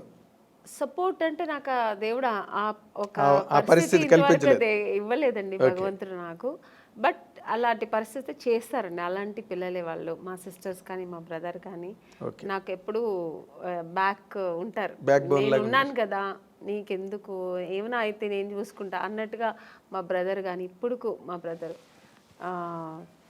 ఇప్పుడు ఏముంటాను, ఎందుకంటే నాకు కొంచెం లేట్గా పిల్లలు అయ్యారు, చిన్న పిల్లలు ఇప్పుడు నాకు ఎప్పుడైనా హెల్త్ ఇష్యూస్ వస్తే కూడా నేను వాటితో షేర్ చేస్తుంటా. ఏందో నా భయంగా ఉంది, ఇలాగా అలాగా ఫ్లైట్లో వెళ్తుంటే ఏదో సౌండ్స్ వస్తుంది, నాకు భయం వస్తుంది అంటూ చాలు, ఏం భయపడవద్దు, నేను దేవుడి దగ్గర ప్రార్థన చేస్తాను, ప్రేయర్ చేస్తాను, నా ఆయుష్ కూడా నీకు ఇవ్వాలనుకుంటా. ఎందుకంటే వాడి పిల్లలు వాళ్ళు తొందరగా పెళ్ళైపోయి వాళ్ళ పిల్లలతో పెద్దవాళ్ళు అయిపోయి సెటిల్ అయిపోయారు. సో అంటే వాళ్ళందరినీ సెటిల్ చేసే తర్వాత అంటే మ్యారేజ్ చేసుకున్నా నాకు పిల్లలు లేట్గా అయ్యారు. సో అందుకని అంతా ఒక మంచి మనసు, మా బ్రదర్ కానీ మా సిస్టర్స్ కానీ వాళ్ళందరూ, మా సిస్టర్ నేనున్నాను కదక్క, నువ్వు ఎందుకు బాధపడతావు, నేను చూసుకుంటాను నీ పిల్లల్ని అంటారు. So nice. అదే మీరు మీ పిల్లల్ని కూడా లాస్ట్ టైం ఎప్పుడు మనం అనుకున్నప్పుడు కూడా పిల్లలు ఎగ్జామ్స్ అవుతున్నాయండి, అయిన తర్వాత నేను వస్తాను చెప్పాను. I remember. అంటే అంత కనెక్టెడ్గా సినిమా కెరీర్లో ఉండడం కష్టం నార్మల్గా అయితే. బట్ నేను అనుకున్నప్పుడు అనమాట మీరు బాగా మంచి హోమ్ బర్డ్ మీరని. అవును, మొన్న ఎప్పుడు కూడా రోజా గారు దేనికి ఫోన్ చేశారు, అంటే ఏదో ఒక విషయాన్ని ఫోన్ చేసినప్పుడు ఏం చేస్తున్నా అమ్మని అంటే ఇప్పుడే స్కూల్కి వెళ్ళొచ్చాను పిల్లలు అంటే 100% హౌస్ వైఫ్ అనమాట. అవును, అంటే తను మంచి వీరవనిత కదా మన రోజా. అయ్యో అసలు అంత నా వల్ల అయితే కాదండి, అలాగా అంత డేర్ అండ్ డాష్. ఒక ఇండస్ట్రీలో ఒక ఎంత మంచి ఆర్టిస్ట్ అంత మంచి పొలిటీషియన్ కూడా తను. మంచి స్పీకర్ వావ్. అసలు దేనికి ఎవరికి భయపడదు, ఏది మాట్లాడాలనుకుంటుందో అది అంత డారింగ్ అండ్ డాషింగ్ మాట్లాడుతుంది. సరే తర్వాత దాని మీద విమర్శలు ఎలా వస్తాయి ఏమొచ్చే తర్వాత విషయం, కానీ ముందు మాట్లాడాల్సి ఏమనుకుంటారో అది మాట్లాడేస్తారు, ప్రవాహంలో మాట్లాడేస్తుంది. అయితే మీ ఇందాక coming back to the point, ఇప్పుడు మీరు అంత ఫ్యామిలీ లైఫ్లో అంత ఆక్యుపైడ్గా మీరు అంత నిండా మునిగిపోయి అందులో మళ్ళీ అసలు ఈ సెకండ్ ఇన్నింగ్స్ అన్నది ఎందుకు స్టార్ట్ అయిందండి? అంటే ఫర్ వాంట్ ఆఫ్ ఎర్నింగ్స్ కాదండి, యాక్చువల్గా నాకు సినిమా ఇండస్ట్రీ చాలా ఇష్టపడి వచ్చాను. ఇంట్లో అందరితో చేసి నేను అయితే హీరోయిన్ అయితే లేకపోతే చనిపోతానన్న ఆ లెవెల్కి వెళ్ళాను నేను అనమాట అప్పట్లోనే. సో అంత ప్రతిఘటన ఎందుకు వచ్చిందండి నాకు? ఏంటి హీరోయిన్ కాకపోతే నేను చనిపోతాను అన్నంత. అంతే, ఫస్ట్ వచ్చి నేను అవ్వాలనేది ఫస్ట్ వచ్చి ఇష్టం అండి, ప్యాషన్. చిన్నప్పటి నుంచి నాకు ఊహ తెలిసినప్పటి నుంచి నేను సినిమాలో చేయాలి నేను ఒక ఆర్టిస్ట్ అవ్వాలి, హీరోయిన్ అవుతానా లేదా ఆర్టిస్ట్ అవ్వాలి. తర్వాత ఒక ఏజ్ వచ్చినప్పుడు నేను హీరోయిన్స్ అంతా ఇప్పుడు రాధా గారు, శ్రీదేవి గారు, జయప్రద గారు, జయసుధ గారు వాళ్ళ సినిమాలను చూసేవాళ్ళు కదా. విజయశాంతి గారు ఫైట్, ఆ ప్రతిఘటన సినిమా అంతా చూసినప్పుడు నేను కూడా ఇలా చేయాలి, ఆ రోల్ మోడల్ వీళ్ళందరూ నాకు. సో ఇలా నేను చేయాలి, హీరోయిన్గానే చేయాలి, హీరోయిన్ అయితేనే ఇవన్నీ చేయగలుగుతాం. అంతేగా. సో అక్కడి నుంచి అది స్టార్ట్ అయింది. ఇండస్ట్రీకి వచ్చి ట్రై చేసినప్పుడు ఫెయిల్యూర్ వెళ్ళినప్పుడు మనం ఏమనుకుంటాం, మేము అందంగా ఉన్నాము, మాకు అన్నీ తెలుసు, వెళ్ళిన వెంటనే రామ్మ నువ్వు ఈ సినిమాలో నువ్వే హీరోయిన్ అని రెడ్ కార్పెట్ వేసి వెంటనే ఇచ్చేస్తారా అని ఒక ఊహలో వస్తాం. నేనే కదా, అందరూ వచ్చేవాళ్ళు అలాగే వస్తారు. సో ఒక డ్రీమ్తో వచ్చినప్పుడు ఇక్కడ వచ్చిన తర్వాత ఇప్పుడు ఒక మౌంటైన్ ఉందండి, అది ఇక్కడ దూరం నుంచి చూస్తే అది చాలా అందంగా ఉంటుంది. దగ్గర వెళ్ళిన తర్వాత ఎన్ని రాళ్ళు ఉన్నాయి, ఎన్ని ముళ్ళు ఉంటాయి, దాన్ని అక్కడ ఎక్కడానికి ఎంత కష్టం ఉంటుందని తర్వాత తెలుస్తుంది. అది అందుకే దూరపు కొండలు నునుపు అంటారు కదా. అలాగే నాకు కూడా నేను అలా అనుకుని వచ్చాను. తర్వాత ఇక్కడ వచ్చిన తర్వాత సో అంత ఈజీ కాదు అనిపించింది. ఇప్పుడైనా మనకి ఇండస్ట్రీ చాలా ప్లాట్ఫామ్స్ ఉంది. ఒకవేళ హీరోయిన్ అవ్వలేదు, ఒక 4-5 సినిమాలు ట్రై చేసాం, దొరకలేదు అనుకోండి, ఓకే లేకపోతే ఏంటి మనం ఏదో చేసుకుందాం, యాంకర్ అవ్వచ్చు, దాంట్లో ట్రై చేయొచ్చు, సీరియల్ హీరోయిన్ అయిపోవచ్చు, చాలా ఉన్నాయి ఇప్పుడు మనకు ఆప్షన్స్ ఎక్కువ ఉన్నాయి. మోడలింగ్ చేయొచ్చు, దానికి తగినట్టుగా మనం మన బాడీని చేసుకుని మోడలింగ్ చేయొచ్చు. ఇలా చాలా ఆప్షన్స్ ఉన్నాయి. నేను వచ్చినప్పుడు ఇండస్ట్రీ ఓన్లీ హీరోయిన్ చేయాలి, లేదంటే సిస్టర్ రోల్, మదర్ రోల్, ఆ ఏజ్లో సిస్టర్ రోల్, లేదంటే ఫ్రెండ్స్ రోల్, ఇలాంటి తప్ప ఆప్షన్ లేదు. ఇంటికి వెళ్ళిపోవాల్సిందే. నాకేమో అది ఇష్టం లేదు, నేను చేస్తే హీరోయినే చేయాలి. అలాంటప్పుడు ఎన్ని కష్టాలు నేను ఎదుర్కోవాల్సి వస్తుంది. అవును, మనం కండిషన్స్ పెట్టుకుంటే కష్టాలే. సో అది అప్పుడు అసలు ఎక్కువ కష్టాలు ఫేస్ చేశారండి బిగినింగ్ లో? తప్పకుండా అండి. ఎందుకంటే నాకు చెన్నైలో ఎక్కువ తమిళ్ ఇండస్ట్రీలోనే ఎక్కువ నేను ట్రై చేశాను. నాకు అప్పుడు తెలుగు టచ్ లేదనమాట. అక్కడ తమిళ్లో ట్రై చేసేటప్పుడు మా నాన్నగారు ఫ్రెండ్, ఫ్యామిలీ ఫ్రెండ్, ఆయనకు కూడా తమిళే తెలుసు. ఆయనకి తమిళ్ అతనే ఆయన కాబట్టి తమిళ్ ఇండస్ట్రీకే ఆయన నన్ను చుట్టి తీసుకెళ్ళేవారు అనమాట. కంపెనీస్ అక్కడ ఉన్నారు వెళ్ళమ్మా అక్కడ. సో ఇవన్నీ అక్కడ ఫేస్ చేశాను. బట్ నేను తెలుగులో ఫేస్ చేయలేదు, డైరెక్ట్ హీరోయిన్ అయిపోయాను. నేను అనుకొని వచ్చాను కదా, అది ఇక్కడ దొరికింది. అక్కడ చాలా కష్టమైంది. అంటే ఇక్కడ వచ్చేప్పటికి చాలా ఎక్స్పీరియన్స్ అయింది నాకు. అంటే అక్కడ ఒక ఎస్టాబ్లిష్డ్ పొజిషన్కి వచ్చాక కదా ఇక్కడికి వచ్చాను. అక్కడ ఎస్టాబ్లిష్ అవ్వడానికి ఎస్టాబ్లిష్ అవ్వలేదు, చేస్తున్నప్పుడే అంటే హీరోయిన్ ఛాన్స్ దొరికింది. నేను పడిన కష్టాలకి హీరోయిన్ ఛాన్స్ దొరికింది. బట్ నేను 100% అక్కడ సక్సెస్ అవ్వలేదు, ఇక్కడ సక్సెస్ అయ్యాను. అంటే పడిన కష్టాలు అంటే ఇప్పుడు రకరకాలుగా ఉంటాయండి కష్టాలు. కష్టం అంటే నా ఇది ఏంటంటే, నేను చేసిన ట్రావెల్ ఎలాగంటే వెళ్ళిన వెంటనే ఫొటోస్ చూసేవారండి. అప్పుడంతా ఎక్కువ ఫొటోస్, ఆల్బమ్స్, అవన్నీ ఫొటోస్ చూసి చాలా బాగుంది అమ్మాయిని వెంటనే రమ్మనని వాళ్ళు. వెళ్ళి చూసిన వెంటనే ఈ అమ్మాయి ఎక్కడో వాళ్ళ ఫేస్ ఎక్స్ప్రెషన్స్ మారిపోయేది. వాళ్ళు ఏదో హై ఎక్కడో ఒక ఫుల్ దీంట్లో ఉంటారు, ప్లెడ్జ్లో ఉంటారు. ఈ అమ్మాయి ఇంత అందంగా ఉంటే ఇంక డైరెక్ట్గా ఎంత ఉంటుందో అనుకొని ఒక ఊహలో ఉంటారు. నన్ను చూసినంటే మేము కొంచెం అంత నార్త్ ఇండియన్ కలర్స్ కాదు, హైట్ ఉన్నాం కానీ నార్త్ ఇండియన్ కలర్ కాదు. మెయిన్ ఆ కలర్ కాంప్లెక్షన్ కదండి ఫస్ట్ మీకు లుక్ ఏమిస్తుందంటే ఆ కలర్ కాంప్లెక్షన్ చూసిన వెంటనే బాగుంది అనేది అనిపించేది. అక్కడ నేను ఫెయిలియర్ అయ్యేదాన్ని. చూసిన వెంటనే కలర్ దెబ్బ కొట్టింది మిమ్మల్ని. ఇంకొకటి మీరు చెప్పినట్టు ఇప్పుడు ఆ స్పీకింగ్ మనం చూసిన కొంతమంది పడపడని మాట్లాడేస్తారు. నేను కొంచెం అలా మాట్లాడను, రిజర్వ్డ్గా ఉంటాను. నమస్తే కూర్చుంటా, అడిగిన దానికి ఆన్సర్ అంతే, ఎక్స్ట్రా మాట్లాడను. నేను మాట్లాడను కూడా.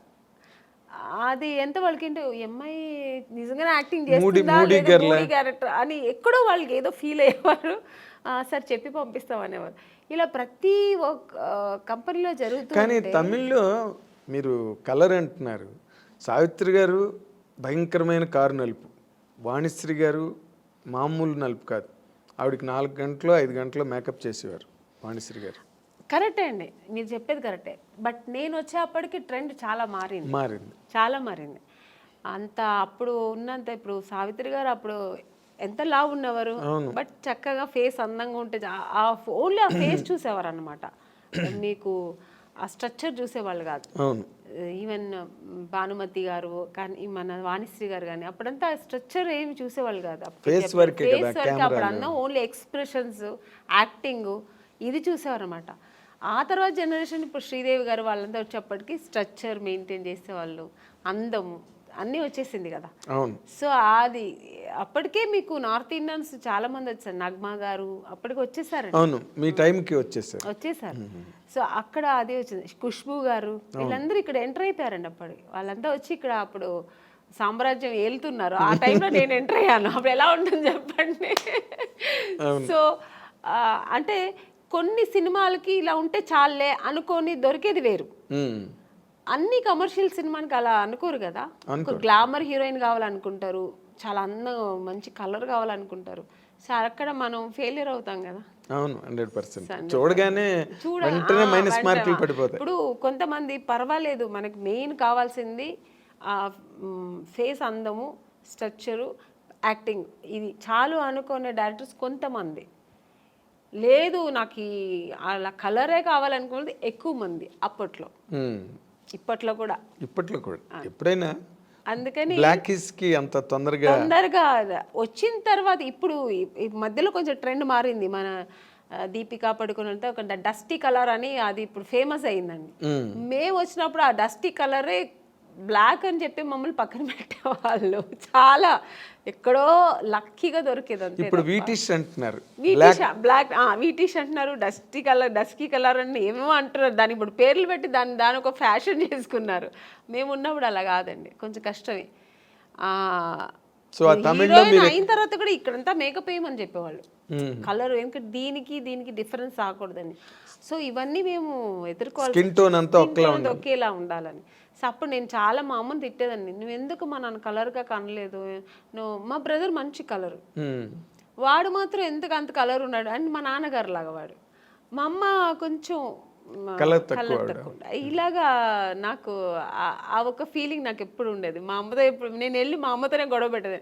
నాకేంటే తెలుసు, దేవుడు నీకు ఆ కలర్ ఇచ్చాడు, నువ్వు హీరోయిన్ అవుతావు నాకు తెలిసి ఉంటేనే ఇంకొంచెం కుంకుమ పువ్వు ఎక్కువ తాగేదాన్ని. మా అమ్మ అంటే ఆవిడ అంతే, కుంకుమ పువ్వు తాగితే ఎక్కువ తాగితే అంటే అదేదో అప్పుడు ఒక నమ్మకం. సో అలా తమిళ్లో మీరు బాగా ట్రై చేస్తున్న టైంలోనే తెలుగులో కట్ అయ్యారు అనమాట మీరు. అవును, ఛాన్స్లు వచ్చి చేసినట్టున్నారు కదా మీరు. రామరాజుతో చేశాను, రామరాజు గారితో చేశాను, శరత్ కుమార్ గారితో చేశాను. హీరోయిన్ మాత్రం అయ్యేదేమో అయిపోయాను, బట్ సక్సెస్ అనేది నాకు దొరకలేదు. హీరోయిన్ అయిన తర్వాత కూడా సక్సెస్ అనేది చాలా ఇంపార్టెంట్ అనేది నాకు తమిళ్లో తెలిసింది. ఎందుకంటే 2 సినిమాలు ఆడలేదంటేనే ఐరన్ లెగ్ అని పక్కన పెట్టేస్తారు. అప్పుడు కాదు ఇప్పుడు అంతే కదా, ఎప్పుడైనా సెంటిమెంట్ ఎక్కువ చూస్తారు మన ఇండస్ట్రీలో. సో అది నాకు ఇంకా బాధేసి, అమ్ము బాబోయ్ మన హీరోయిన్ అవ్వడం మాత్రమే కాదు పెద్ద విషయం, సక్సెస్ అనేది చాలా చాలా ఇంపార్టెంట్ అని. ఇంకా నాకు ఒకటే, ఇప్పుడు మా అమ్మ కలర్ లేదంటే మా అమ్మతో ఎలా గొడవ పెట్టాను, అలాగా నాకు సక్సెస్ అవ్వాలి, హీరోయిన్ అవ్వాలంటే నేను దేవుడి దగ్గర గొడవ పెట్టేదాన్ని. నేను ఎందుకు మరి ఇంకెవరిని అడగాలి, నాకు ఎక్కువ నా ఫ్రెండ్ కానీ నాకు మా తల్లిదండ్రుల కంటే ఎక్కువ కనెక్ట్ అయ్యేది నేను దేవుడితోనే. నేను అలా పెరిగాను చిన్నప్పటి నుంచి. కొంచెం మా ఇంట్లో ఎక్కువ ఆధ్యాత్మికంగా మా నాన్నగారు కొంచెం భక్తి పూజలు ఎక్కువ. మా నాన్నగారు ఎక్కువ టెంపుల్స్కి వెళ్తుంటారు, మా అమ్మ కూడా అంతే, కొంచెం పూజలు. మెడ్రాస్లోనే కల్చర్ ఎక్కువ బేసిక్. లేదు, మేము బేసికలీ బెంగళూరు కదా, ఈవెన్ బెంగళూరులో. సో అది అలవాటు అయిపోయి నాకు దేవుడితో ఎక్కువ కనెక్ట్ అయ్యేదాన్ని నేను. సో అక్కడ ఆయన అడిగేదాన్ని, ఎందుకు నన్ను ఇలా చేస్తున్నావు, నాకు సక్సెస్ ఇవ్వాలని. సినిమా షూటింగ్ వెళ్తున్నానంటే ఫస్ట్ దేవుడు ఈ సినిమా పెద్ద సక్సెస్ అవ్వాలి వేడుకుంటా. ఇప్పుడు కూడా అంతే, ఏ సినిమా నేను చిన్న క్యారెక్టర్ చేసినా దేవుడి దగ్గర అదే వేడుకుంటా. నేను చేసిన ప్రొడ్యూసర్స్ హ్యాపీగా ఉండాలంటే ఆ సినిమా సక్సెస్ అవ్వాలి, సో దాన్ని సక్సెస్ చేయాలని. అవును కదా, ఆ ప్రొడ్యూసర్స్ బాగుంటాయి కదా, మనలాంటి వాళ్ళు అందరూ బాగుంటాం. 100%. అదే ఇందాక మీరు చెప్తున్న దాంట్లో అంటే తమిళ్లో మీరు చేస్తున్నప్పుడు ఏమైనా మీ మీద పాలిటిక్స్లు గట్రా ఏమైనా జరిగాయండి? అంటే లేదండి, అలాంటి వాతావరణం ఏమైనా ఉండేది అప్పుడు? నాకు అలాంటి వాతావరణం ఎక్కడా లేవు. వచ్చాయి ఒక ఇప్పుడు పెద్ద పెద్ద కంపెనీలు ఎక్కడ నాకు రాలేదు. ఎందుకంటే మీరు గరగట్టు గోపన్న సినిమాలో ఫస్ట్ బుక్ అయింది అది వచ్చి అలా అది జరిగింది. తర్వాత దేవికి గారి అమ్మాయి కనక దానిలోకి అవును, వచ్చింది. యాక్చువల్గా కరకాటకారంలో నా ఫొటోస్ వెళ్ళి ఫస్ట్ సెలెక్ట్ అయిపోయానండి.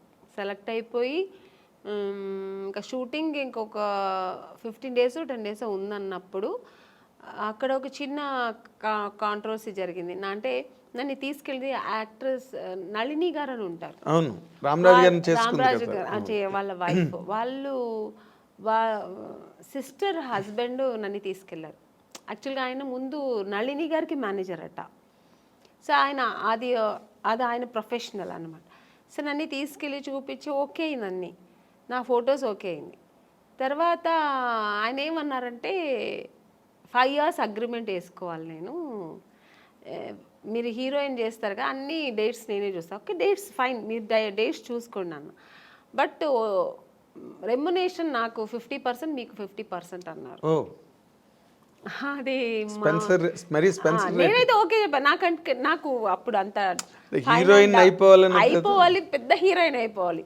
అక్కడ నాకు డబ్బు ప్రిఫరెన్స్ నేను ఎప్పుడు ఇవ్వను, నాకు తెలియదు కూడా. ఓ డబ్బు ఇలా చేయొచ్చు, డబ్బు కూడా చాలా ముఖ్యం అనేది ఇప్పుడు తెలుసు, నాకు అప్పుడు తెలియదు.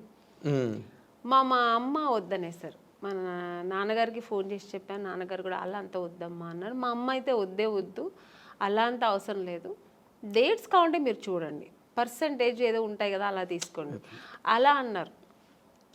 సో టోటల్గా వాళ్ళతో మనం డిపెండ్ అయిపోతే కష్టం అని చెప్పి నా అమ్మ వద్దనేసారు.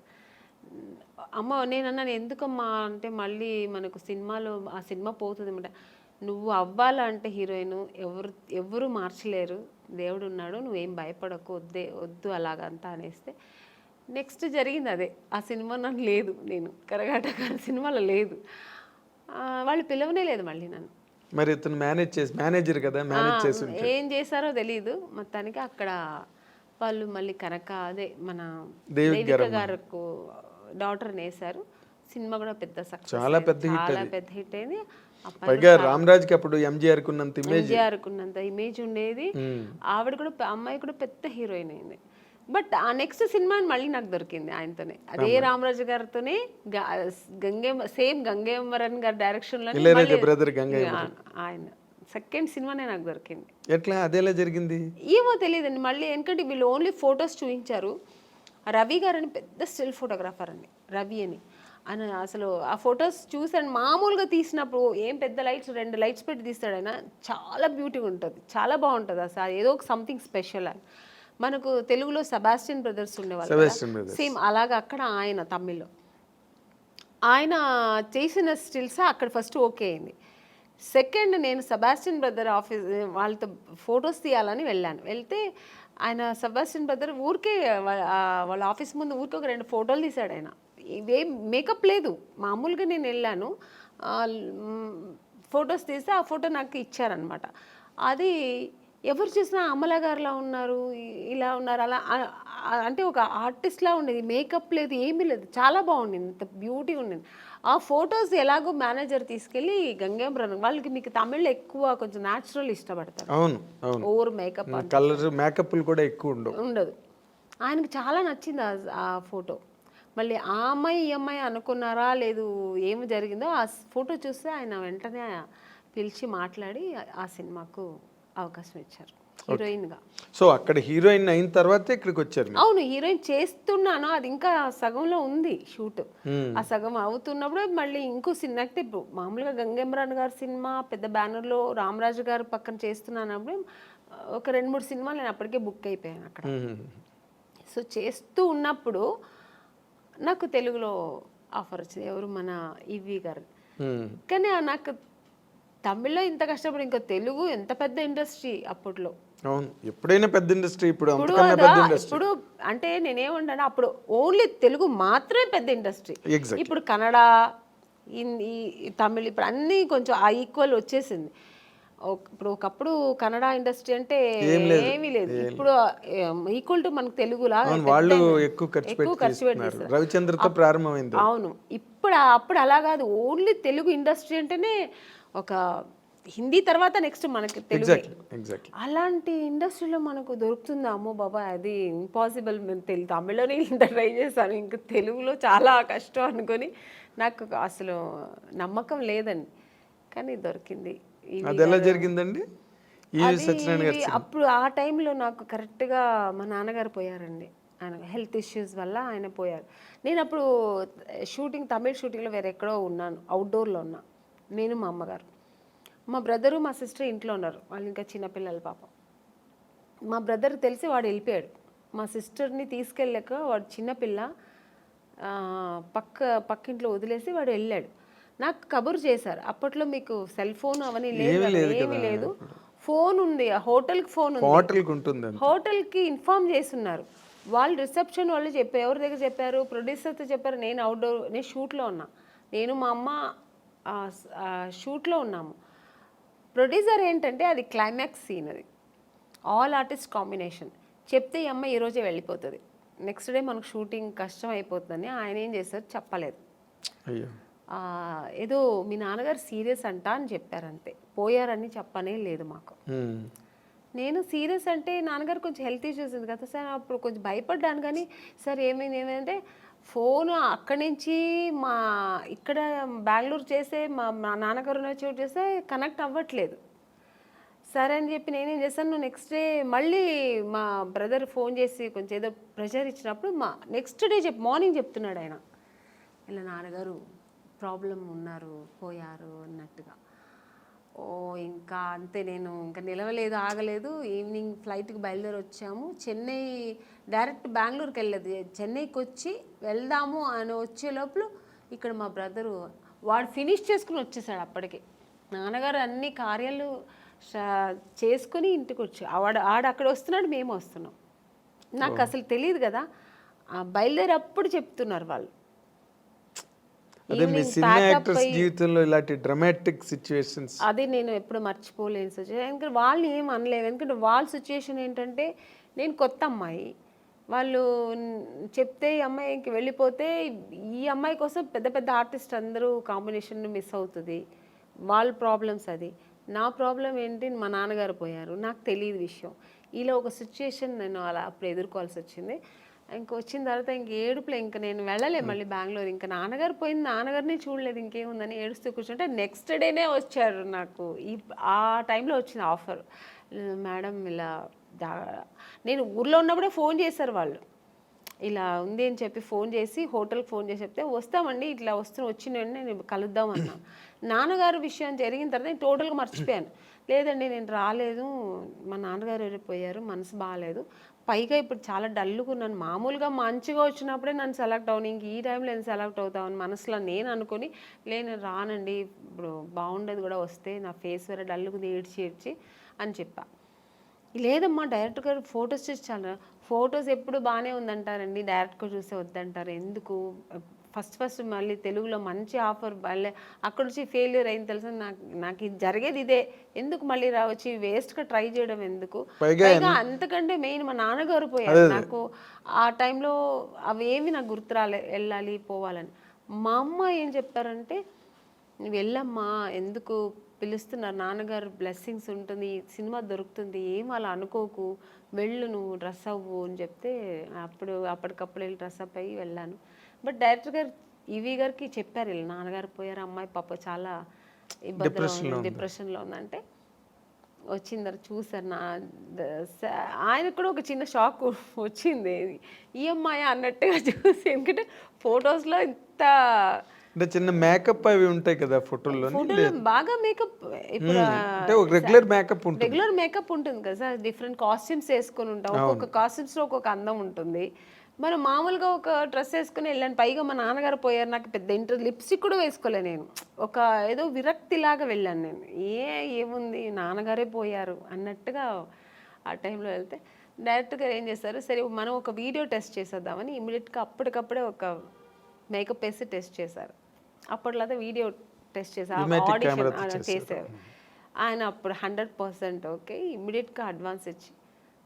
నాకు తెలుసు మీరు సెలెక్ట్ అవ్వడం, ఆ సినిమా అంతా జరగడం, ఆ దుఃఖంలో కూడా ఒక మంచి ఆ సంతోషాన్ని ఎలా సెలబ్రేట్ చేసుకోవాలని కూడా నాన్నగారు పేరు.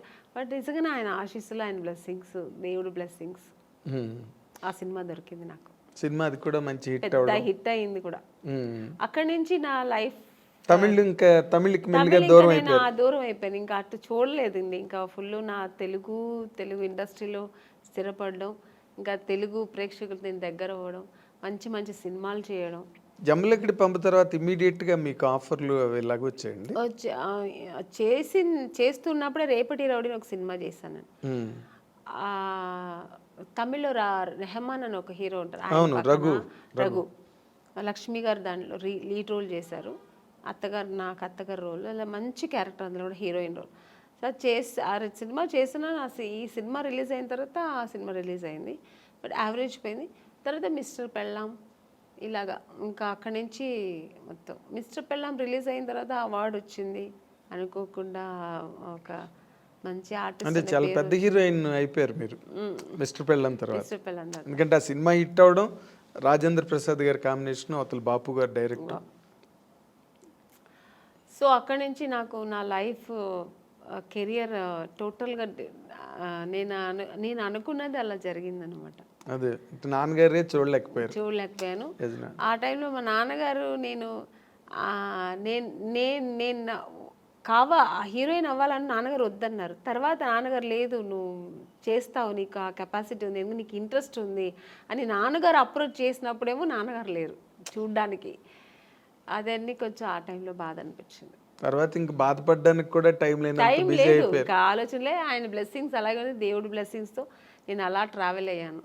కానీ గొప్ప విషయం ఏంటంటే, గొప్ప విషయం అని కాదు, but you have to tell that ఇండస్ట్రీలో అడుగుపెట్టినప్పటికీ అసలు బొమ్మల కొలువులో ఉన్నారు హీరోయిన్స్ అందరూ. ఎంతమంది ఉండాలో సినిమా ఇండస్ట్రీలో అంత ఆ నెంబర్ ఆఫ్ హీరోయిన్స్ మళ్ళీ రిపీట్ అవ్వలేదండి, అంత నెంబర్. నాకు తెలియదండి. You can just think. ఓ పక్కన శ్రీదేవి గారి దగ్గర నుంచి మొదలెడితే విజయశాంతి గారు, రాధా, సుహాసిని, భానుప్రియ, మనోచిత్ర అని ఇంకో హీరోయిన్, వరుస హీరోయిన్లు. ఇంకొంచెం ముందుకు వస్తే సౌందర్య, నగ్మ, రోజా,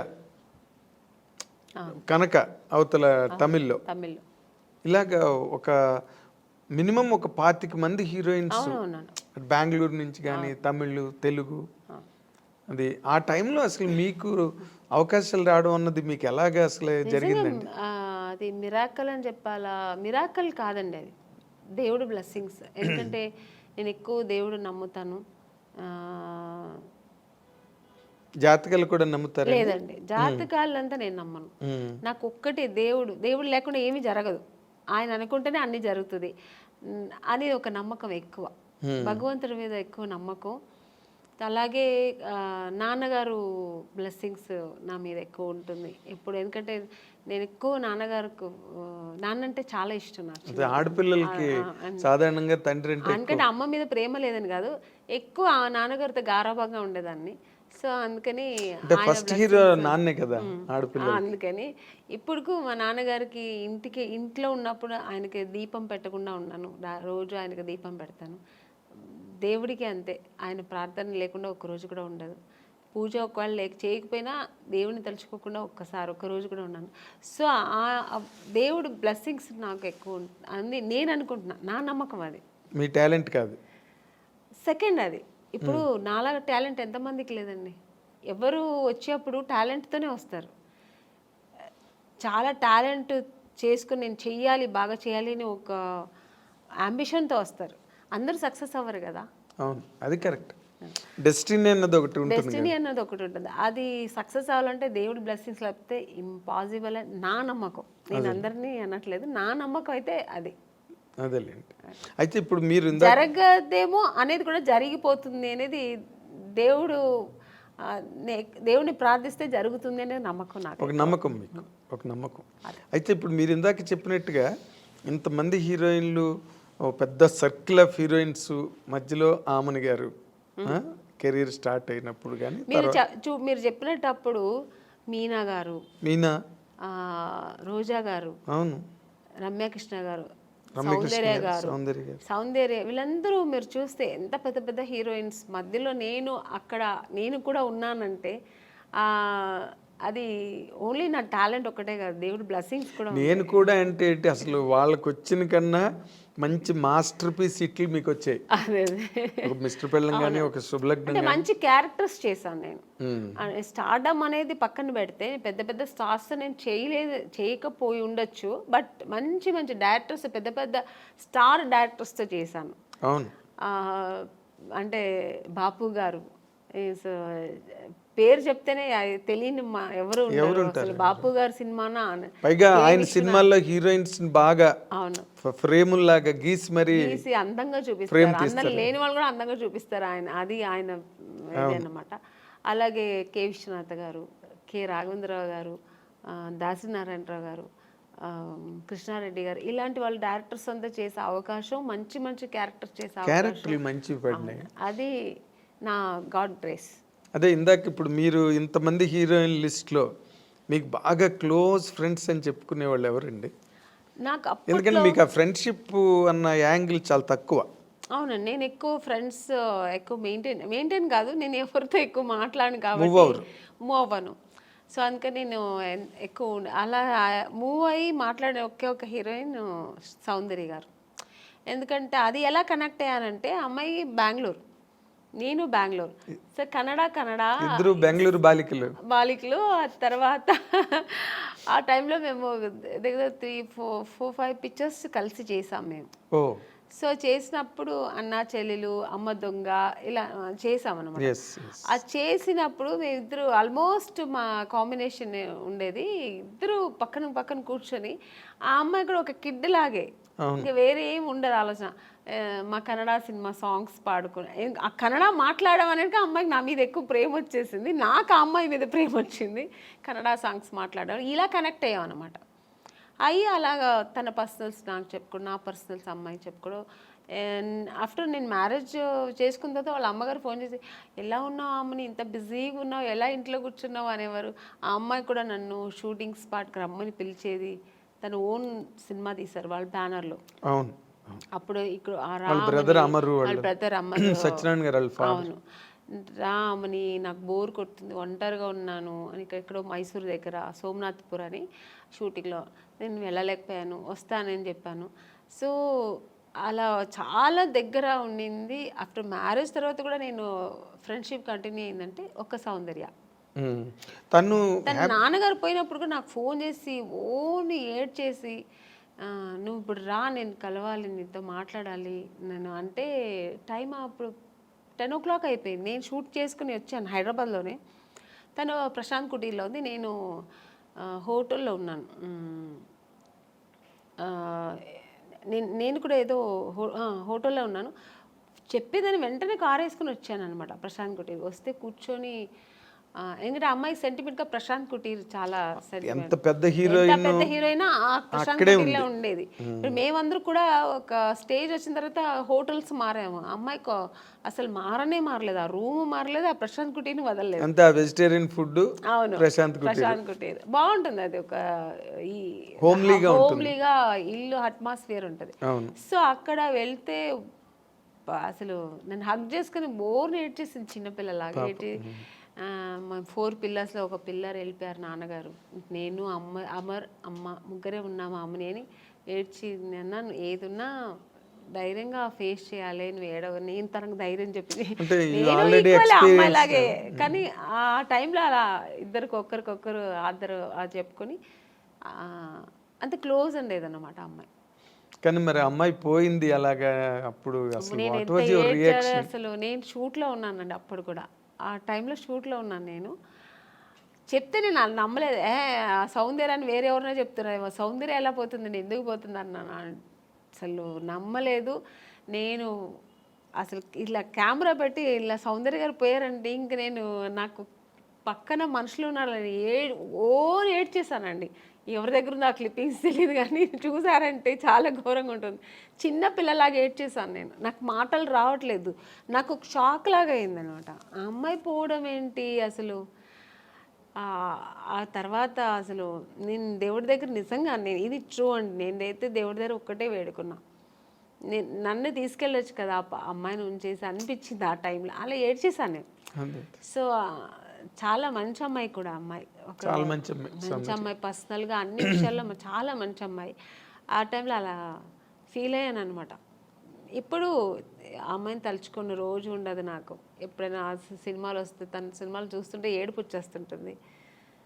నేననే కాదండి, అందరికీ సౌందర్య అంటే చాలా ఇష్టం. చాలా ఇష్టం. ఎందుకంటే అమ్మాయి ఎప్పుడు ఎవరిని ఒక్క మాట కామెంట్ చేయడం కానీ లేకపోతే ఇంకోళ్ళని క్రిటిసైజ్ చేయడం కానీ ఏమి ఉండదండి, ఆల్మోస్ట్ ఉండదు అమ్మాయి. ఆల్మోస్ట్ మీలాగే. అవును. మీ ఇద్దరు కనుక త్రాసులు వేస్తే అలాగే మంచి మంచి క్యారెక్టర్స్ చేసింది, మంచి మంచి ఆర్టిస్ట్, ఒక అమూర్ లాంటి సినిమా చేసింది, మంచి మంచి సినిమాలు వేసింది అలా. కానీ అమ్మాయి ఒక మంచి లైఫ్ చూడలేకపోయింది కదా అనిపించింది. వాస్ షీ హ్యాపీ అండి బిఫోర్ మ్యారేజ్ ఆల్సో? హ్యాపీ అండి అమ్మాయి చల్లిమ. యాక్చువల్గా అమ్మాయికి అలా ఉండడం ఇష్టం, సినిమా ఇంట్రెస్ట్ తక్కువ అండి. తను నాన్నగారు చెప్పారని హీరోయిన్ అయింది, కానీ తర్వాత తనకి ఇంట్రెస్ట్ వచ్చి తర్వాత చేసింది, అది వేరు. తన ఇష్టం ఏంటంటే మామూలు మన ఒక లైఫ్ ఉంది కదా, మ్యారేజ్ చేసుకోవాలి, మనం మామూలు ఒక సామాన్య మనుషులాగా ఉండాలని, హౌస్ వైఫ్ లాగా మన అందరిలా ఉండాలని చాలా ఇష్టపడేది నాకు తెలుసు అమ్మాయి. అలాంటి ఒక లైఫ్ ఆ అమ్మాయి అనుభవించకుండా వెళ్ళిపోయింది. సినిమాలో ఒక అంత ఎదిగిన అమ్మాయి ఒక పర్సనల్ లైఫ్ అనుభవించకుండా వెళ్ళిపోయింది అనేది తలుచుకుంటే చాలా బాగా. అదే జగపతి బాబుని చేసుకుంటుందని ఒక టైంలో లేదండి, అసలు ఆ జగపతి బాబు గారికి ఆ థాట్ లేదు. ఆయనకు ఆల్రెడీ మ్యారేజ్ అయ్యి పిల్లలు ఉన్నారు, ఆయన అలా లేదు. జగపతి బాబు గారికి సౌందర్య అంటే రెస్పెక్ట్, అట్ ఎ టైం ఆయనకు చాలా ఇష్టం కూడా అమ్మాయి అంటే. ఆర్టిస్ట్గా మంచి ఆర్టిస్టు, వాళ్ళు బ్యానర్లో చాలా చేసిన సినిమా 2-3 సినిమాలు ఏదో చేసింది అనుకో. సో అంతే తప్ప అలాంటివి లేదు.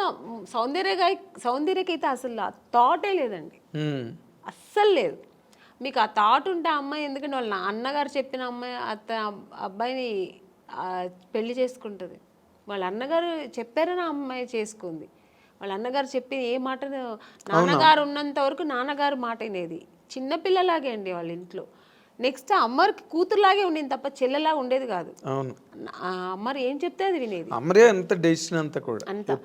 అలాంటి అన్నప్పుడు ఇంకా జగపతి బాబు గారి మీద అలాంటి అసలు అదంతా ఊరికి ఇండస్ట్రీ అంతా విపరీతంగా మాట్లాడుకున్నారు. లేదండి, చెవిలో పడిందో లేదో నాకు తెలియదు, తెలుసు నాకు కూడా, బట్ లేదు అలాంటివి లేదు.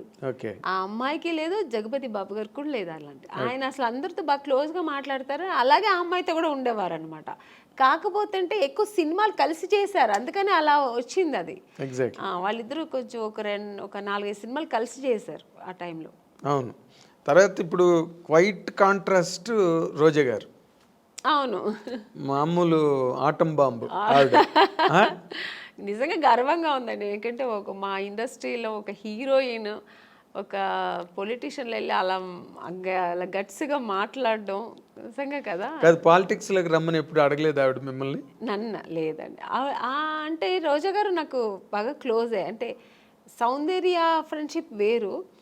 ఇప్పుడు రోజా గారు ఎలా అంటే సెట్లో ఉన్నంత వరకు చాలా బాగా మాట్లాడారు. మీరు ఇప్పుడు కూర్చుని ఉన్నంతసేపు క్లోజ్గా ఉంటారు, తర్వాత ఇంకా వాళ్ళ పనులు వాళ్ళకి, మా పనులు మనకి, అలా ఉంటారు ఆవిడ. ఆ ఫ్రెండ్షిప్ని అలా కంటిన్యూ చేయరు అనమాట. ఇప్పుడు అదే మళ్ళీ ఇళ్ళకెళ్ళి ఫోన్లు మాట్లాడుకోవడం కానీ, ఎలా ఉన్నావు, మళ్ళీ మెసేజ్లు, ఇప్పుడంతా ఫోన్లు వచ్చాయి, మెసేజ్లు పెట్టడం కానీ నేను పెడుతూ ఉంటాను, గుడ్ మార్నింగ్ మెసేజ్లు అన్నీ. తను దానికి రిప్లై చేస్తుంటుంది తప్ప పెద్దగా తను ఇంకా అంటే ఉన్న బిజీ అలాగా ఆవిడ, అంతే కదా, చాలా బిజీ కదండి ఆవిడ పనులు చేసుకోవడానికి కూడా టైం ఉండదు. ఇంకా మా మెసేజ్ లేకపోతే పెడుతూ కూర్చుంటారు చెప్పండి. సో అంతే కానీ ఆ ఫ్రెండ్షిప్ లేదని కాదు, టైం లేదు ఆవిడకి. ఫస్ట్ ఆఫ్ ఆల్ ఎప్పుడు బిజీ ఉంటుందండి, ఇప్పుడే కాదు. హీరోయిన్గా ఉన్నప్పుడు చూసారంటే తమిళ్లో బిజీ, తెలుగులో బిజీ, కన్నడలో సినిమాలు చేసేది రోజా గారు, ఫుల్ బిజీగానే ఉండేవారు ఆవిడ. దాని తర్వాత ఇంక పాలిటిక్స్కి వచ్చి ఈవెంట్స్ చేసేవారు, ఎప్పుడు బిజీ ఉంటారండి. అవును. అంటే మీ ఇద్దరు మామూలుగా పాలిటిక్స్ గురించి మాట్లాడుకోవడం అలాంటివి ఏమి ఉండవు? లేదు, నాకు అసలు పాలిటిక్స్ అంత నాలెడ్జ్ లేదు, నాకేం తెలీదు.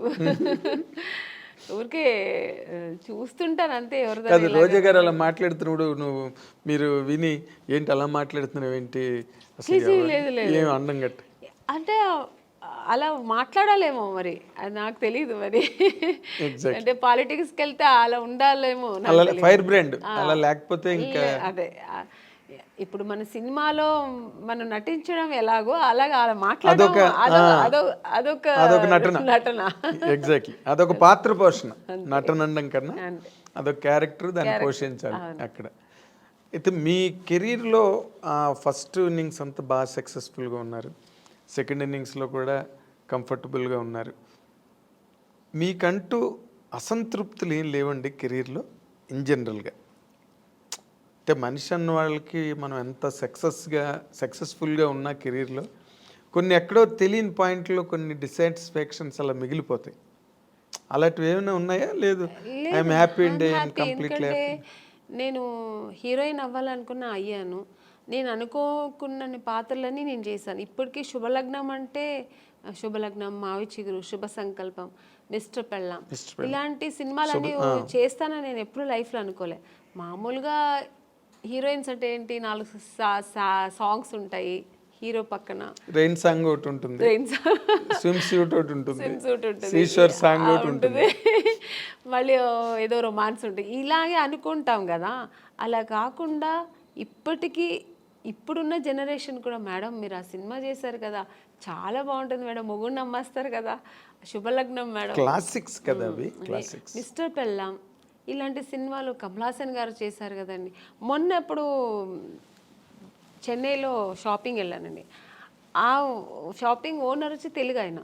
ఫస్ట్ నేను ఏదో మేకప్ థింగ్స్ వెతుకుతున్నాను, మీరు మేకప్ ఆర్టిస్ట్ అండి అన్నారు. అండ్ నేను మామూలు వితౌట్ మేకప్లో వెళ్ళాను. నేను మేకప్ ఆర్టిస్ట్ కాదండి, నాకు మేకప్ థింగ్స్ అంటే. తర్వాత ఆయన కొంచెంసేపు అయిన తర్వాత, కాసేపు తర్వాత ఆయన గుర్తుపెట్టాడు, మీరు ఆమ్ని గారు కదండి. బాబాయ్ ఏంటండి ఇలా సన్నబడిపోయారు అన్నారు.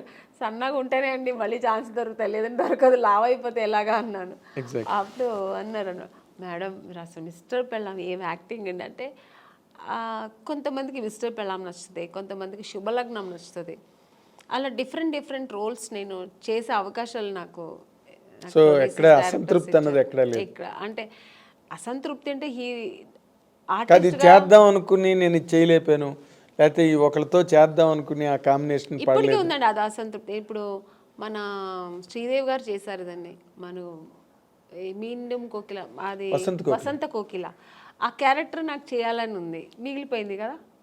ఇప్పుడు మళ్ళీ చేయలేము ఆ క్యారెక్టర్ చేయాలంటే. అవును, ఆ స్టేజ్ ఆ ఏజ్ దాటిపోయింది. అవును, అది అలాంటి సినిమా. అలాగే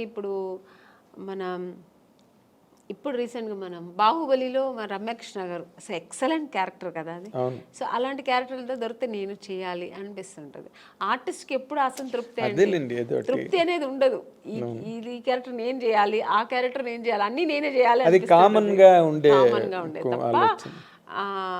బట్ నేను అనుకోని క్యారెక్టర్స్ కూడా నేను చేశాను కదా. అది ఇప్పుడు శుభలగ్నం అని నేను అనుకోలేదు, ఊహించిన క్యారెక్టర్స్ అవన్నీ. సో ఒక పక్కన ఆ సంతోషం కూడా ఉంది. కానీ మీరు అంతమందితో చేశారు కానీ ఒక్కళ్ళతో మిస్ అయ్యారు. తెలుసండి మీరు ఎవరిని అడుగుతున్నారని. ఎవరు చెప్పండి? మా మెగాస్టార్ చిరంజీవి గారు. అదొక్క అసంతృప్తి ఉందండి, ఆర్టిస్ట్గా అదొక్కటి ఉంది. ఎందుకంటే ఆ టైంలో ఆయనతో చేయడానికి అవకాశం రాని హీరోయిన్ మీరు ఒక్కరే. సౌందర్య చేసింది వచ్చిందండి, నాకు అవకాశం రాలేదు. నేను ఎప్పుడు ఆయన్ని జపిస్తూ ఉండేదాన్ని కదా, ఎలా దేవుడిని జపించేదాన్నో అలాగా. నేను చిన్నప్పుడు స్కూల్కి వెళ్ళే టైంలో ఆయన మన రాధా గారి సినిమాలు, విజయశాంతి గారు పక్కన చేసిన సినిమాలని ఎక్కువ చూసేదాన్ని. నాకు అక్కడే నేను చిరంజీవి గారు ఫ్యాన్ అయ్యాను. అసలు ఆ చిరంజీవి గారు అంటే ఇంకా పిచ్చి, సినిమా ఎంత పిచ్చో అంతే పిచ్చి నాకు చిరంజీవి గారు అంటే. ఇంకా నేను నా రొమాన్స్, నేను సాంగ్ ఏదో నేను డ్రీమ్లో ఇలా ఊహిస్తున్నంటే చిరంజీవి గారు పక్కన హీరోయిన్ తీసి మీరు వెళ్ళిపోతారు, నేను వెళ్ళిపోయేదాన్ని. ఇలా నేను అక్కడ చేస్తే ఎలా ఉంటుందని అలా వెళ్ళిపోయేదాన్ని. సో అలా ఒక డ్రీమ్ నాకు ఉండేదన్నమాట. అది నాకు నిజమైంది కూడా. నాకు నిజంగా దొరుకుతుంది అనుకోలేదు. బట్ నాకు ఆఫ్టర్ శుభలగ్నం రిక్షావాడు సినిమా, ఆ సినిమాకి నేను ఫస్ట్ అడిగారనమాట, డేట్స్ కూడా తీసుకున్నారు. మళ్ళీ ఒక షూట్కి వెళ్ళా, ఇంకా 15 days ఉన్నప్పుడు నేను చిరంజీవి గారితో మాట్లాడాను కూడా. నేను ఆ టైంలో షూట్కి వెళ్తున్నా అన్నీ తెలుసు, సౌందర్యకి తెలుసు. సౌందర్య కూడా చాలా హ్యాపీ, ఎందుకంటే సౌందర్య కూడా ఉంది ఆ సినిమాలో. అవును. నేను సౌందర్య ఇద్దరు చాలా హ్యాపీ. మేము మన ఇద్దరు మళ్ళీ కలిసి చేస్తున్నామే అని. నేను బెంగళూరు షూట్కి వెళ్తే తను ఫోన్ చేసింది నాకు. ఆఫ్టర్ 15 days తర్వాత 1 week తర్వాత ఏమైందో తెలియదండి. నగ్మా గారు అని ఇది ఫోటో దీంట్లో చూసా, ఏదో ఒక పత్రికలో చూసాను. తర్వాత మా మేనేజర్ చెప్పారు, లేదమ్మా ఇలాగా మనం లేదు ఏమంటే డైరెక్టర్ చేంజ్ అయ్యారు అక్కడ. కోదండరామరెడ్డి గారు చేయాల్సిన సినిమా కోదండరామకృష్ణ గారు ఎవరు చేశారు. ఎగ్జాక్ట్లీ. కోదండరామరెడ్డి గారు భార్గవ ఆర్ట్స్కి వెళ్ళారు, మాతో పెట్టుకోక సినిమా. అప్పుడు షఫల్ అయ్యారు డైరెక్ట్. షఫల్ అయ్యేప్పటికి అక్కడ ఏం జరిగిందో తెలియదు, నిజం నాకు తెలియదు, దేవుడికే తెలుసు. నేను మారాను అనమాట. సో చాలా అసంతృప్తి. ఇంకా అదే ఫస్ట్ టైం నేను అప్పుడు అంటే చాలాసార్లు నేను హీరోయిన్ అవ్వలేదని ఏడ్చాను. చిరంజీవి గారి సినిమా దొరకలేదని సెకండ్ టైం ఏడ్చాను నేను. అంటే ఈయన పక్కన చేయలేదు అనే ఒక ఏడుపు అప్పుడు వచ్చింది అనమాట. అదే జీవితాంతం, అది జీవితాంతం అలా ఉండిపోయిందండి. ఉండిపోతుంది కూడా. ఉంటుంది ఇంకా దానికి ఇంకా ఆప్షన్ లేదు. మళ్ళీ ఏమైనా రాబోయే రోజుల్లో ఏదైనా సిస్టర్ క్యారెక్టర్ కూడా వచ్చిందండి, నేను చేయలేదు. స్టేట్ ఎవరు మన ఖుష్బు గారు చేస్తారు. ఏ సినిమా అనేది? స్టాలిన్ నాకు అడిగారు అనమాట. అడిగారు, నేను సిస్టర్ రోల్ నేను చేయను, నేను ఊహించుకోలేను అసలు ఆయన పక్కన అసలు అని. నేను చేయనని చెప్పాను. మురుగదాస్ డైరెక్టర్ అడిగారండి, నేను చేయనన్నా. ఎందుకంటే నాకు చిన్నప్పుడు నా డ్రీమ్ హీరో ఆయన, నేను అసలు చేయలేను అని చెప్పాను. అసలు నా వల్ల కాదు, ఆ ఇమాజిన్ కూడా చేయలేను నేను. నా డ్రీమ్ హీరో అలాగే ఉండిపోని నేను చేయనని చెప్పేసా. అప్పుడు చాలా గ్రేట్ డెసిషన్ అది. నిజంగా నేను చేయలేదు. అవును, గ్రేట్ డెసిషన్. కన్విక్షన్. అస్సలు నేను కుదరలేదు, నీకు కుదరదు అన్నాను. చాలా ఒక 10 times ఫోన్ చేశారు, నేను చేయనని చెప్పాను. చాలా గట్స్ కావాలి చిరంజీవి గారు పక్కన చేయనని చెప్పడానికి. అంటే చిరంజీవి గారు పక్కన అదే మీ ఫీలింగ్ కరెక్ట్. ఎందుకంటే నేను నా హీరోని నేను అన్నయ్య అని పిలవలేను, అసలు ఛాన్సే లేదు. నాకు ఇప్పటికీ గుర్తు, మీరు అన్నపూర్ణ స్టూడియోలో చిరంజీవి గారు ఒక సెట్లో షూటింగ్ చేస్తున్నప్పుడు మీరు పక్క సెట్లో షూటింగ్ చేస్తూ కలవడానికి వస్తామని వచ్చారు ఒకసారి మీరు. అవును. ఇప్పుడు రీసెంట్గా మన కే విశ్వనాథ్ గారు ఫంక్షన్ జరిగింది, ఆయన పోయిన తర్వాత శ్రద్ధాంజలి చేసి. అప్పుడు ఆ ఫంక్షన్ నేను వెళ్ళాను, ఎందుకంటే నేను ఆ సినిమా చేశాను కదా, శుభ సంకల్పం. అప్పుడు కూడా చిరంజీవి గారు మెయిన్ అక్కడ వచ్చారు. చిరంజీవి గారే అది జరిగింది, ఆర్గనైజేషన్ ఆయన తరఫునే జరిగింది. సో చిరంజీవి గారు వస్తే నాకు అసలు ఆ ఫంక్షన్కి వెళ్ళిన సంతోష్ పక్కన చిరంజీవి గారు చూసాను, మళ్ళీ చూస్తున్నానని. నేను ఆయన చూసినప్పుడంతా నేను మళ్ళీ ఆ చిన్నప్పుడు ఆ ఫ్యాన్ ఎలా ఫీల్ అవుతారో ఫీల్ అయిపోతుంటాను. నేను ఆర్టిస్ట్గా మర్చిపోతుంటాను నేను. సో అక్కడ వెళ్ళి స్టేజ్కి వెళ్ళిన తర్వాత అందరూ ఫొటోస్ తీసుకొని, అందరూ గ్రూప్ తీసుకున్నారు, నేను మళ్ళీ వెళ్ళి సార్ ఒక్క ఫోటో తీసుకుంటాను సార్ అన్నాను. రామ్మ అని నేనైతే ఎంత అప్పుడు ఫీల్ అయ్యానంటే, నేను ఒక ఫ్యాన్, నాకు నచ్చిన హీరోతో తీసుకున్నానని నేను ఇష్టపడి నాకు నచ్చి తీసుకున్న ఏకైక హీరో చిరంజీవి గారు. అంటే ఈ సచ్ ఎ ఫినామినల్ హీరో. మీరు అలాగే ఫ్యాన్స్ లాగా ఉండిపోయారు అప్పటి నుంచి ఇప్పటి వరకు. ఇప్పుడు మళ్ళీ కొత్త జనరేషన్ తీసుకుంటున్నాను. ఇప్పుడు చేస్తున్నప్పుడు అందరూ హీరోస్తో నేను తీసుకుంటా పర్సనల్గా, అది దట్స్ డిఫరెంట్. బట్ నాకు ఇష్టపడి చిరంజీవి గారు పక్కన తీసుకుని ఇలా తీసుకుంటే అసలు మళ్ళీ బ్యాక్ టు 25 years బ్యాక్ వెళ్ళిపోయాను అనమాట. ఇప్పుడు మీరు మాట్లాడుతున్నప్పుడే ఎంతో పొంగిపోతున్నారు అంటే అది ఇష్టం నాకు. అంటే ఆయన ఏమో మరి తెలీదు, ఆయన యాక్టింగ్, ఆయన డాన్స్ స్టైలు ఇప్పుడు కూడా అలాగే చేస్తారు ఆయన. అసలు రీసెంట్గా సినిమా చూశాను, వాల్టర్ వీరయ్య. అసలు హీరో గారు ఎంత అసలు ఛాన్సే లేదు. రెడీ అవ్వాలి మరి మీరు. బాలశంకర్ దగ్గరలోనే ఉంది, బాలశంకర్ రిలీజ్ దగ్గరలో ఉంది. వెళ్తానండి August 11. చాలా హైలీ ఎక్స్పెక్టెడ్ ఫిల్మ్. చాలా అది మనకు అక్కడ వేదాళం, తమిళ్ వేదాళం కదా తెలుగులో, అక్కడ పెద్ద హిట్. ఆ ఎక్స్పెక్టేషన్స్ ఇక్కడ కూడా ఉన్నాయి. ఇప్పుడు జనరల్గా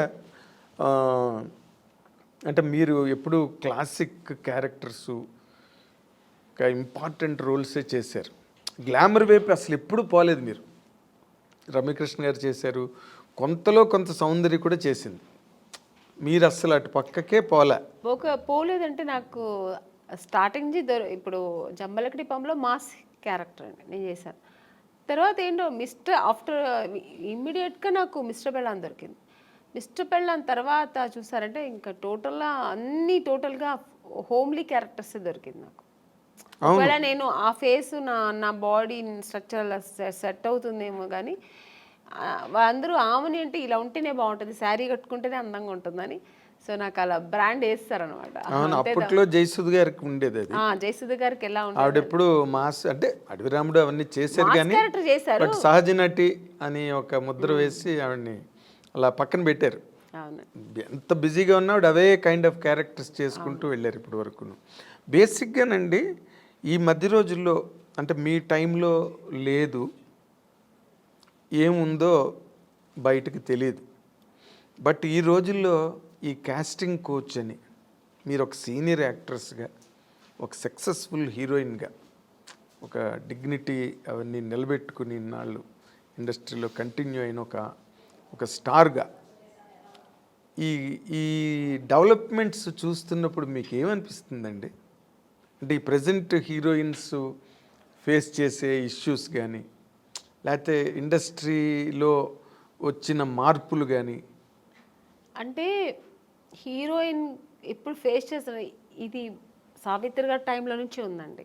ఓకే, ఇప్పుడు మీరు చెప్పేది ఏంటంటే హీరోయిన్స్ డిఫరెంట్ ప్రాబ్లమ్స్ ఫేస్ చేయాల్సి వస్తుందని. ఆ ప్రాబ్లమ్స్ హీరోస్కి లేదు, హీరోయిన్స్కి మాత్రమే ఉంది. అదే కదా చెప్తారు మీరు. అవును, అది ఇప్పుడు కాదండి, అప్పుడు ఉన్న హీరోయిన్స్ దగ్గర నుంచి ఉంది. కాకపోతే అప్పుడు సోషల్ మీడియా, ఈ పబ్లిసిటీ ఇవన్నీ లేదు కాబట్టి తెలీదు. ఇప్పుడు అన్ని చిన్న విషయం కూడా ఇప్పుడు ఎలకపోయిందంటే పూలే పోయిందని ఇప్పుడు అంత ఎక్స్ప్లోర్ చేస్తున్నారు. చిన్న విషయాన్ని ఏమీ లేకుండా దాన్ని ఒక పెద్ద ఇష్యూలాగా చూపిస్తున్నారు. అంతే తప్ప ఎప్పుడు లేదండి ప్రాబ్లమ్స్ హీరోయిన్స్కి ఉంటూనే ఉంది. కానీ మనం చూస్ చేసుకోవాలి. హీరోయిన్స్గా అందరూ కష్టపడే వస్తారండి. ఎవరు వచ్చిన వెంటనే హీరోయిన్ ఎవ్వరు అవ్వలేరు. అంటే చేసిన ఆ హీరోయిన్స్ వాళ్ళకే తెలుసు. ఎవరికైనా ఆ వెనకాల ఒక కథ ఉంటుంది, వాళ్ళకి వాళ్ళ బ్యాక్గ్రౌండ్ ఉంటుంది, వాళ్ళు ఏం కష్టపడ్డారు, ఎలా వచ్చారనేది ఉంటుంది. కానీ ఇప్పుడు మనం చూస్ చేసుకోవాలి. రెండు ఉంటుంది, మంచి ఉంటుంది, చెడు ఉంటుంది. మీరు ఏ ప్రొఫెషనల్ తీసుకోండి, ఏ జాబ్లో తీసుకోండి, మీకు ఉంటుంది మంచి చెడు. దాన్ని మనం తీసుకునే రీతి, మనం తీసుకోవాల్సిన ఇది మంచి ఇలా వెళ్ళాలి అనేది మన చేతుల్లో ఉంది అంతే. చెడు ఉందని తెలిసిన తర్వాత మనం ఎందుకు వెళ్తామండి కదా.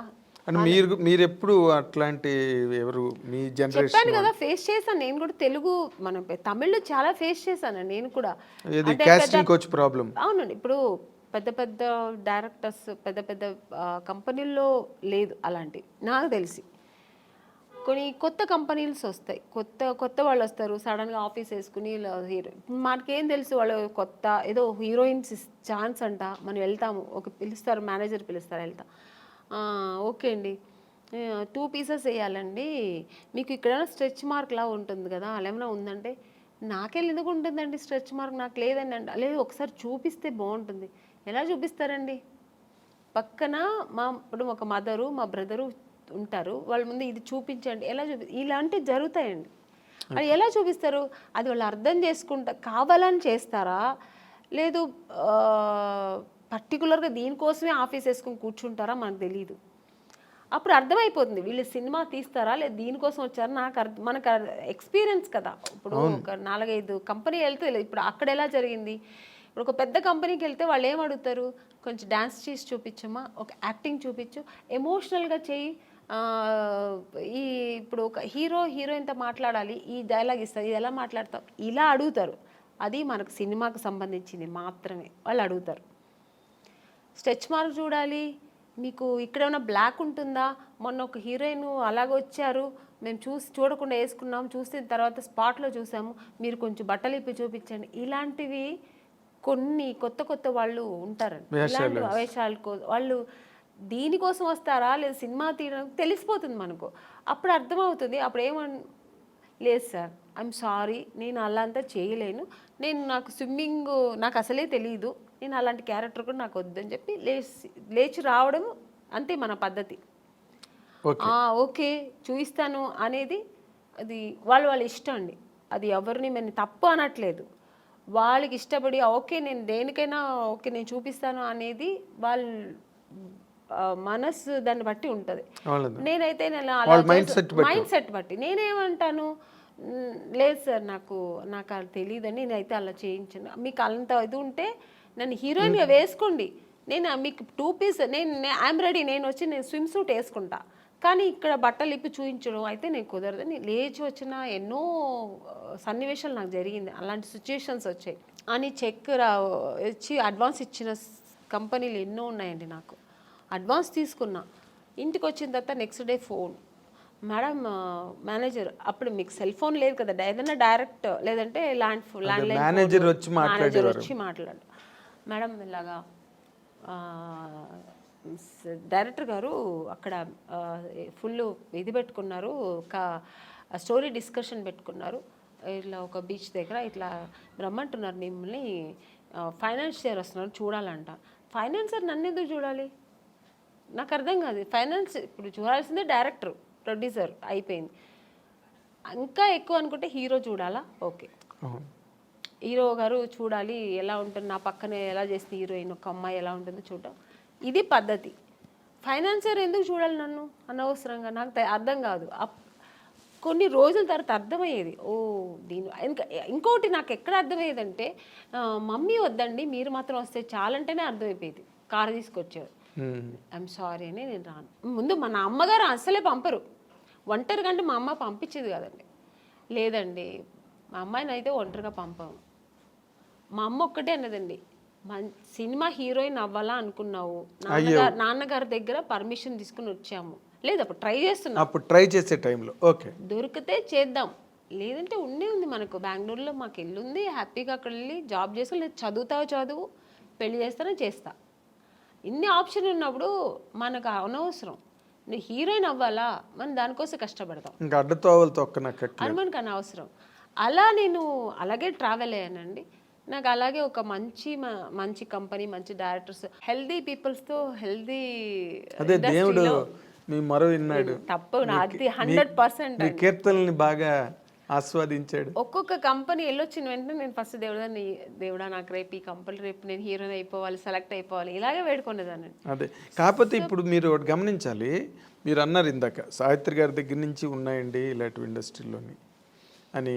కాకపోతే ఇప్పుడు సోషల్ మీడియా రావడం వల్ల, కానీ హీరోయిన్లే పోలీస్ కంప్లైంట్లు ఇచ్చి కొంతమంది బాంబే నుంచి వచ్చిన వాళ్ళు, లేకపోతే ఏదో మొత్తానికి అలాంటివన్నీ జరగడం, అవన్నీ యూట్యూబ్లో వాళ్ళు వచ్చి వీడియోలు రిలీజ్ చేయడం, ఒక రకమైన డిస్టర్బెన్స్ అన్నది కొన్ని అన్ని చోట్ల అని కాదు, ఇన్ని సినిమాలు వస్తున్నాయి ఎక్కడ జరగవు కానీ, బట్ జరిగినవి మాత్రం చెప్తున్నాను కదండి, ఇండస్ట్రీ పరువు తీయడానికినే వచ్చిన వాళ్ళు అయితే ఇది జరగదండి. ఇంకా వేరే థాట్స్ మీద వస్తారండి కొంతమంది, ఇక్కడ హీరోయిన్లు ఉంటారు, ఇలా ఉంటారు, మనం ఇది సినిమా తీస్తూ ఇది కూడా చేయొచ్చు అనే వాళ్ళు కొంతమంది వస్తారు, అక్కడ ఇలాంటి తప్పులు జరుగుతాయి. ఓన్లీ సినిమాని నమ్ముకొని సినిమాని లవ్ చేసి ఒక సినిమా మనకు ఇండస్ట్రీలో ఈ ప్యాషన్తో వచ్చేవాళ్ళు, కళాకారులుగా వచ్చేవాళ్ళు ఎప్పుడు ఈ తప్పులు అక్కడ ఈ తప్పులు జరగదండి. వేరే థాట్స్ కూడా ఉంటాయి చూడండి దాంతోపాటు, లేదంటే ఆ థాట్స్ మాత్రమే అనుకొని వస్తారు కదా, అక్కడ ఈ తప్పులు జరుగుతాయి. సో అక్కడ కొంతమందికి ఇలా జరుగుతాయి. అవును. తర్వాత మీటూ అనేది కూడా, అలాగే ఆడవాళ్ళు కూడా అండి, ఏ హీరోయిన్ కూడా మనం ఇలా అయిపోవాలి, చెడుగానే ఉండాలి, చెడు దారి తొక్కాలని ఎవ్వరు రారండి. అందరూ ఒక డ్రీమ్తో వస్తారు. ఏ అమ్మాయి అయినా సరే నేను ఒక హీరోయిన్ అవ్వాలి, ఎవరికి ఆశ అందరికీ సొంతం కదండి. నేను కూడా శ్రీదేవి గారి లాగా కావాలి, నేను కూడా ఒక నగ్మ గారి లాగా కావాలి, నేను కూడా ఒక విజయశాంతి గారు లాగా నేను కూడా ఈ సినిమా ఇండస్ట్రీలో అవ్వాలని అనుకోవడం తప్పలేదు. అందరూ ఆశతోనే వస్తారు కదా. సక్సెస్ అయ్యేది కొంతమంది, సక్సెస్ అవ్వకుండా వెనక్కి తిరిగిపోవడం కొంతమంది. ఆ టైంలో కొంతమంది ఇలా జరిగితే దానికి పాప వాళ్ళు ఏం చేస్తారండి, నమ్మకం, ఒకవేళ మనం హీరోయిన్ అయిపోతామేమో అని ఒక నమ్మకంతో కొన్ని తప్పులు జరిగిపోవచ్చేమో, నాకు తెలియదు మరి. అలాంటప్పుడు కొంచెం ఇలా వాళ్ళు లైఫ్లో ఇలా మిస్ అవుతుంటాయి. అవును. మీటూ అనేది కూడా చాలా పెద్ద మూమెంట్. తమిళ్లో రేవతి గారు వాళ్ళందరూ కూడా దాన్ని, జయసూద్ గారు ఇక్కడ, ఆ మీటూ అనేది కూడా చాలా పెద్ద రేంజ్లోనే జరిగింది. రేంజ్లో జరిగింది. దానిలో మీరు పార్టిసిపేట్ చేశారు? లేదండి, నేను చెప్పాను, నాకు మా ఇంట్లో నా సమస్యలు ఏదో ఎక్కువ ఉంటాయి, ప్రాబ్లమ్స్. ఇప్పుడు చాలా అదే మీ ఇల్లే ఒక ఇండస్ట్రీ. నా ఇల్లే ఒక ఇండస్ట్రీ, అదొక మినీ ఇండస్ట్రీలా ఉంటుంది. వాళ్ళ ప్రాబ్లమ్స్, పైగా ఇప్పుడు నాకు 2 పిల్లలు, వాళ్ళు చిన్న పిల్లలు, వాళ్ళని చూసుకోవడం, ఫుల్ బిజీ ఉంటానండి. అసలు నేను ఇంటికి వెళ్తే నా ఫోన్ కొంచెం ఫ్రీగా ఉంది మాట్లాడతానంటే ఇక్కడ షూట్లో ఉన్నప్పుడే, ఇక్కడ కొంచెం ఫ్రీగా ఉంటాను. ఇంటికి వెళ్తే 24 అనేది నాకు 26 అవర్స్ అయినా చాలదండి. ఎందుకంటే నా 2 పిల్లలు ఉన్నారు కదా, కొంచెం హైపర్ యాక్టివ్ ఎక్కువ. వాళ్ళు నా ఫోన్ వాళ్ళ దగ్గర ఉంటుంది, నా దగ్గర ఉండదు. నేను ఆడుకోవాలి, కొంచెం ఫోన్ ఇవ్వమ్మా, కొంచెం ఫోన్ చేసుకోవాలి, నాకు ఏదైనా మిస్డ్ కాల్ ఉంటుంది, కొంచెం ఇవ్వమ్మా, కొంచెం ఈ నాన్న అని నా పిల్లలతో నేను ఆడుకోవాలి. అలా ఉంటుంది. లేదంటే ఆ ఫోన్ ఎక్కడ పడుతుందో నాకు తెలీదు. ఇంకా వాళ్ళ చదువులు, వాళ్ళ స్కూల్ తీసుకెళ్ళడం, ఇలా బిజీ ఉంటా. ఇప్పుడు నార్మల్గా మీలాంటి మైండ్ సెట్ ఉన్న వాళ్ళకి ఇన్ జనరల్గా, సరే కొంతమంది మైండ్ సెట్స్ మనిషికి రకమైన మైండ్ సెట్ ఉంటుంది. ఇప్పుడంతా మీరు ఒక సింగిల్ హ్యాండ్ ఫైట్ లాగా మీ లైఫ్ కదా. అవునండి. అప్పుడేమో పెళ్ళికి ముందు అన్ని బాధ్యతలు మీ మీద వేసుకుని అన్ని ఇంట్లో ఫాదరు మదరు మీరే అయ్యి అన్నీ చేశారు. ఇప్పుడు మళ్ళీ ఫాదరు మదరే అయ్యారు మీ పిల్లలకి. అవునండి కదా, సింగిల్ హ్యాండ్ ఫైట్. ఇప్పుడు మళ్ళీ ఈ లైఫ్ ఎలా అనిపిస్తుంటుందండి మీకు ఇన్ జనరల్గా? అంటే ఇక్కడ ఫాదరు మదర్ అని కాదు, నేను ఎక్కువ కేర్ తీసుకుంటుంటాను. ఇప్పుడు అప్పట్లో కూడా మా నాన్నగారు, మా అమ్మగారు అందరూ ఉన్నా కూడా, అది చెప్పాను కదా, ఇంట్లో ఒక వస్తువు లేదంటే దాన్ని నేనే ఇంట్రెస్ట్గా, నాకు ఇది కావాలి, ఇది ఇంట్లో ఇలా ఉండాలి, మా ఇల్లు కూడా ఇలా ఉండాలి, మా ఇంట్లో కూడా కార్పెట్ వేయాలి, మా ఇంట్లో కూడా సోఫా ఉండాలి, ఇలా ఆలోచిస్తుంటాను.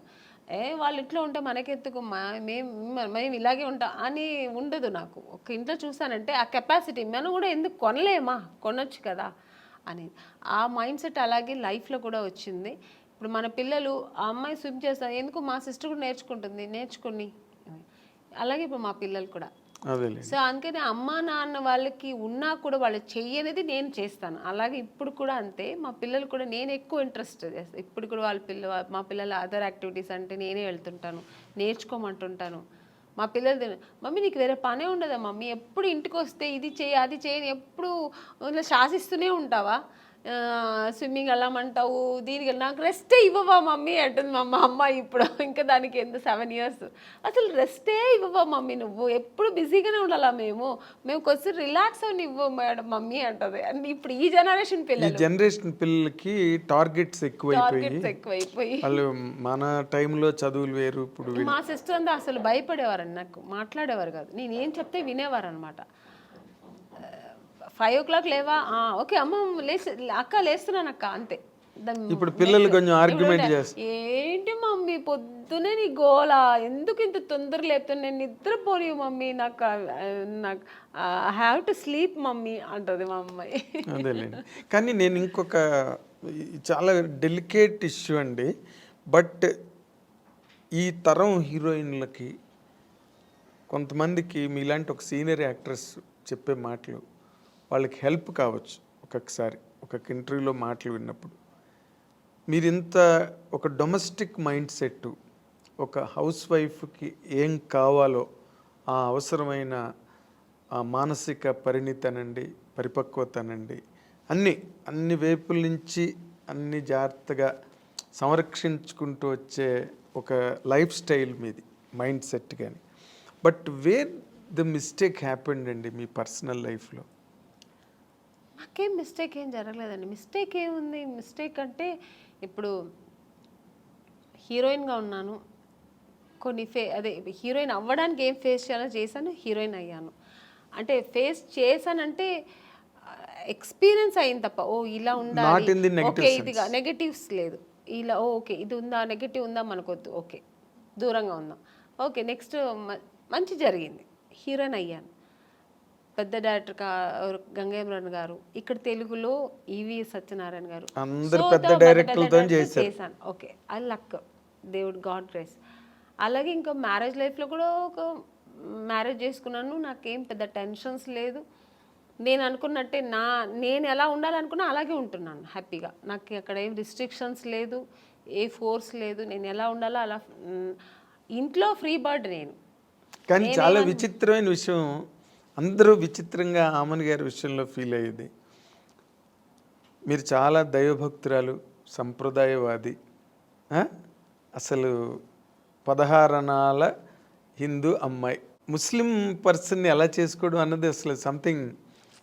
అంటే నాకు మతాల మీద నమ్మకం లేదండి. ఓ, నాకు రిలీజియన్ అనేది ఏం లేదు. ఆడ మగ అంతే.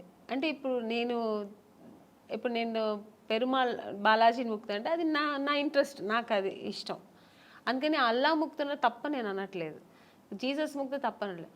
జీసస్ నాకు ఇష్టమైతే నేను ఇప్పుడు నాకు కూర్చున్నప్పుడు చర్చికి వెళ్ళాలి అనిపిస్తే వెళ్తాను. అలాగా నాకు మన చర్చికి వెళ్ళే వాళ్ళు చాలా మంది ఉన్నారు. అలాగే నాకు ఫ్రెండ్స్ కోసం కూడా రిలీజియన్ మతాల మీద పెద్ద ఇదేం లేదు నాకు. సో అందుకని నాకు ఆ ప్రాబ్లమ్స్ లేదు. ఓకే. కానీ నాకు ఇష్టం పూజలు చేయడం, ధ్యానం చేయడం, మంత్రాలు చదవడం, ఇవి నాకు ఇంట్రెస్ట్. అది నేను చేసుకుంటా. అందుకని వేరే వాళ్ళ మీద నువ్వు ఇలాగే చేయాలి, ఇదే నమ్మండి, ఇది చేయండి అని నేను ఎవరిని ఫోర్స్ చేయను. వాళ్ళు చేస్తున్నది కూడా నేను తప్పని నేను అన్నాను. అదే రుద్దరు మీ అభిప్రాయం ఎదుటి వాళ్ళ మీద రుద్దను. వాళ్ళు చేస్తున్న అంటే మీ మదర్ వైపు నుంచి కానీ ఎప్పుడు అపోజిషన్ రాలేదా? నాకు ఏది ఇష్టమో ఎవరు నన్ను ఎప్పుడు ఏమనలేదండి. ఓ, మా అమ్మగారు ఒక్కటే, నువ్వు ఎవరైనా పెళ్లి చేసుకో, ఎలాగైనా చేసుకో, ఎలా అయినా ఉండు, సినిమా ఇండస్ట్రీని వదలద్దు. ఎందుకంటే అమ్మ, నేను ఎంత కష్టపడ్డానో నాతో పాటు అమ్మ కష్టపడింది. అవును. ఎక్కడా కూడా అమ్మ నన్ను కష్టపడనివ్వకుండా ఆవిడ కష్టాలు అనుభవించినా నన్ను హీరోయిన్ చేసింది. అలాంటి ఒక ఇండస్ట్రీని, ఈ హీరోయిన్ అవ్వడానికి నువ్వు ఎన్ని కష్టాలు పడ్డావు, అలాంటి ఒక ఇండస్ట్రీని వదలొద్దు. నువ్వు ఇష్టపడి వచ్చావు, ఆ కళామ తల్లి నిన్ను అనుకుని నీకు ఇచ్చింది, ఆ కళామ లైఫ్ లాంగ్ కొనసాగించు. ఇప్పటికీ మీ మదర్ మీతోనే నాతోనే ఉన్నారు.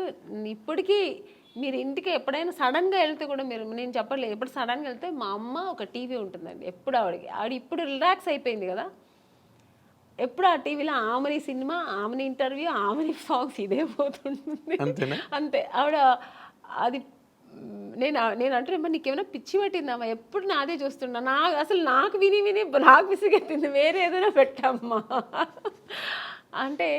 అలా అమ్మ చాలా ఇష్టపడుతుంది, ఆ ఫీల్డ్ని ఇష్టపడుతుంది. నేను చేయడం అనేది ఆవిడకి అంతకంటే ఇష్టం. సో అందుకని నన్ను ఎప్పుడు అమ్మ అనేది, నేను షూటింగ్ వెళ్తానంటే నాకంటే ఎక్కువ సంతోషపడేది మా అమ్మాయి ఇప్పటికీ. అంటే మీరు ఈ షూటింగ్ వెళ్తున్నావమ్మా, ఓకే ఓకే అంటారు. అదే ఆనందం, బికాజ్ మీరు పడ్డ కష్టానికి దొరికింది అంత సక్సెస్ దొరికింది. ఆ సక్సెస్ ఇప్పుడు అలాగే ఉండాలి, ఆ ఇండస్ట్రీని వదలొద్దు అంటుంది అమ్మ. ఎగ్జాక్ట్లీ. అంటే ఇప్పుడు మీరు ముస్లిం పర్సన్ చేసుకున్న కారణంగా ముస్లిం మతం తీసుకోవడం అలాంటివి ఏం చేయలేదా మీరు? ఏమీ లేదండి. నేను ఎలా నేను ఎలా ఉన్నానో అలాగే ఉన్నాను, అలాగే ఉంటూ ఉంటాను. నాకు ఏది అలాంటి ఒక ప్రాబ్లమ్స్ ఏమీ లేదు. గొప్ప విషయం అది.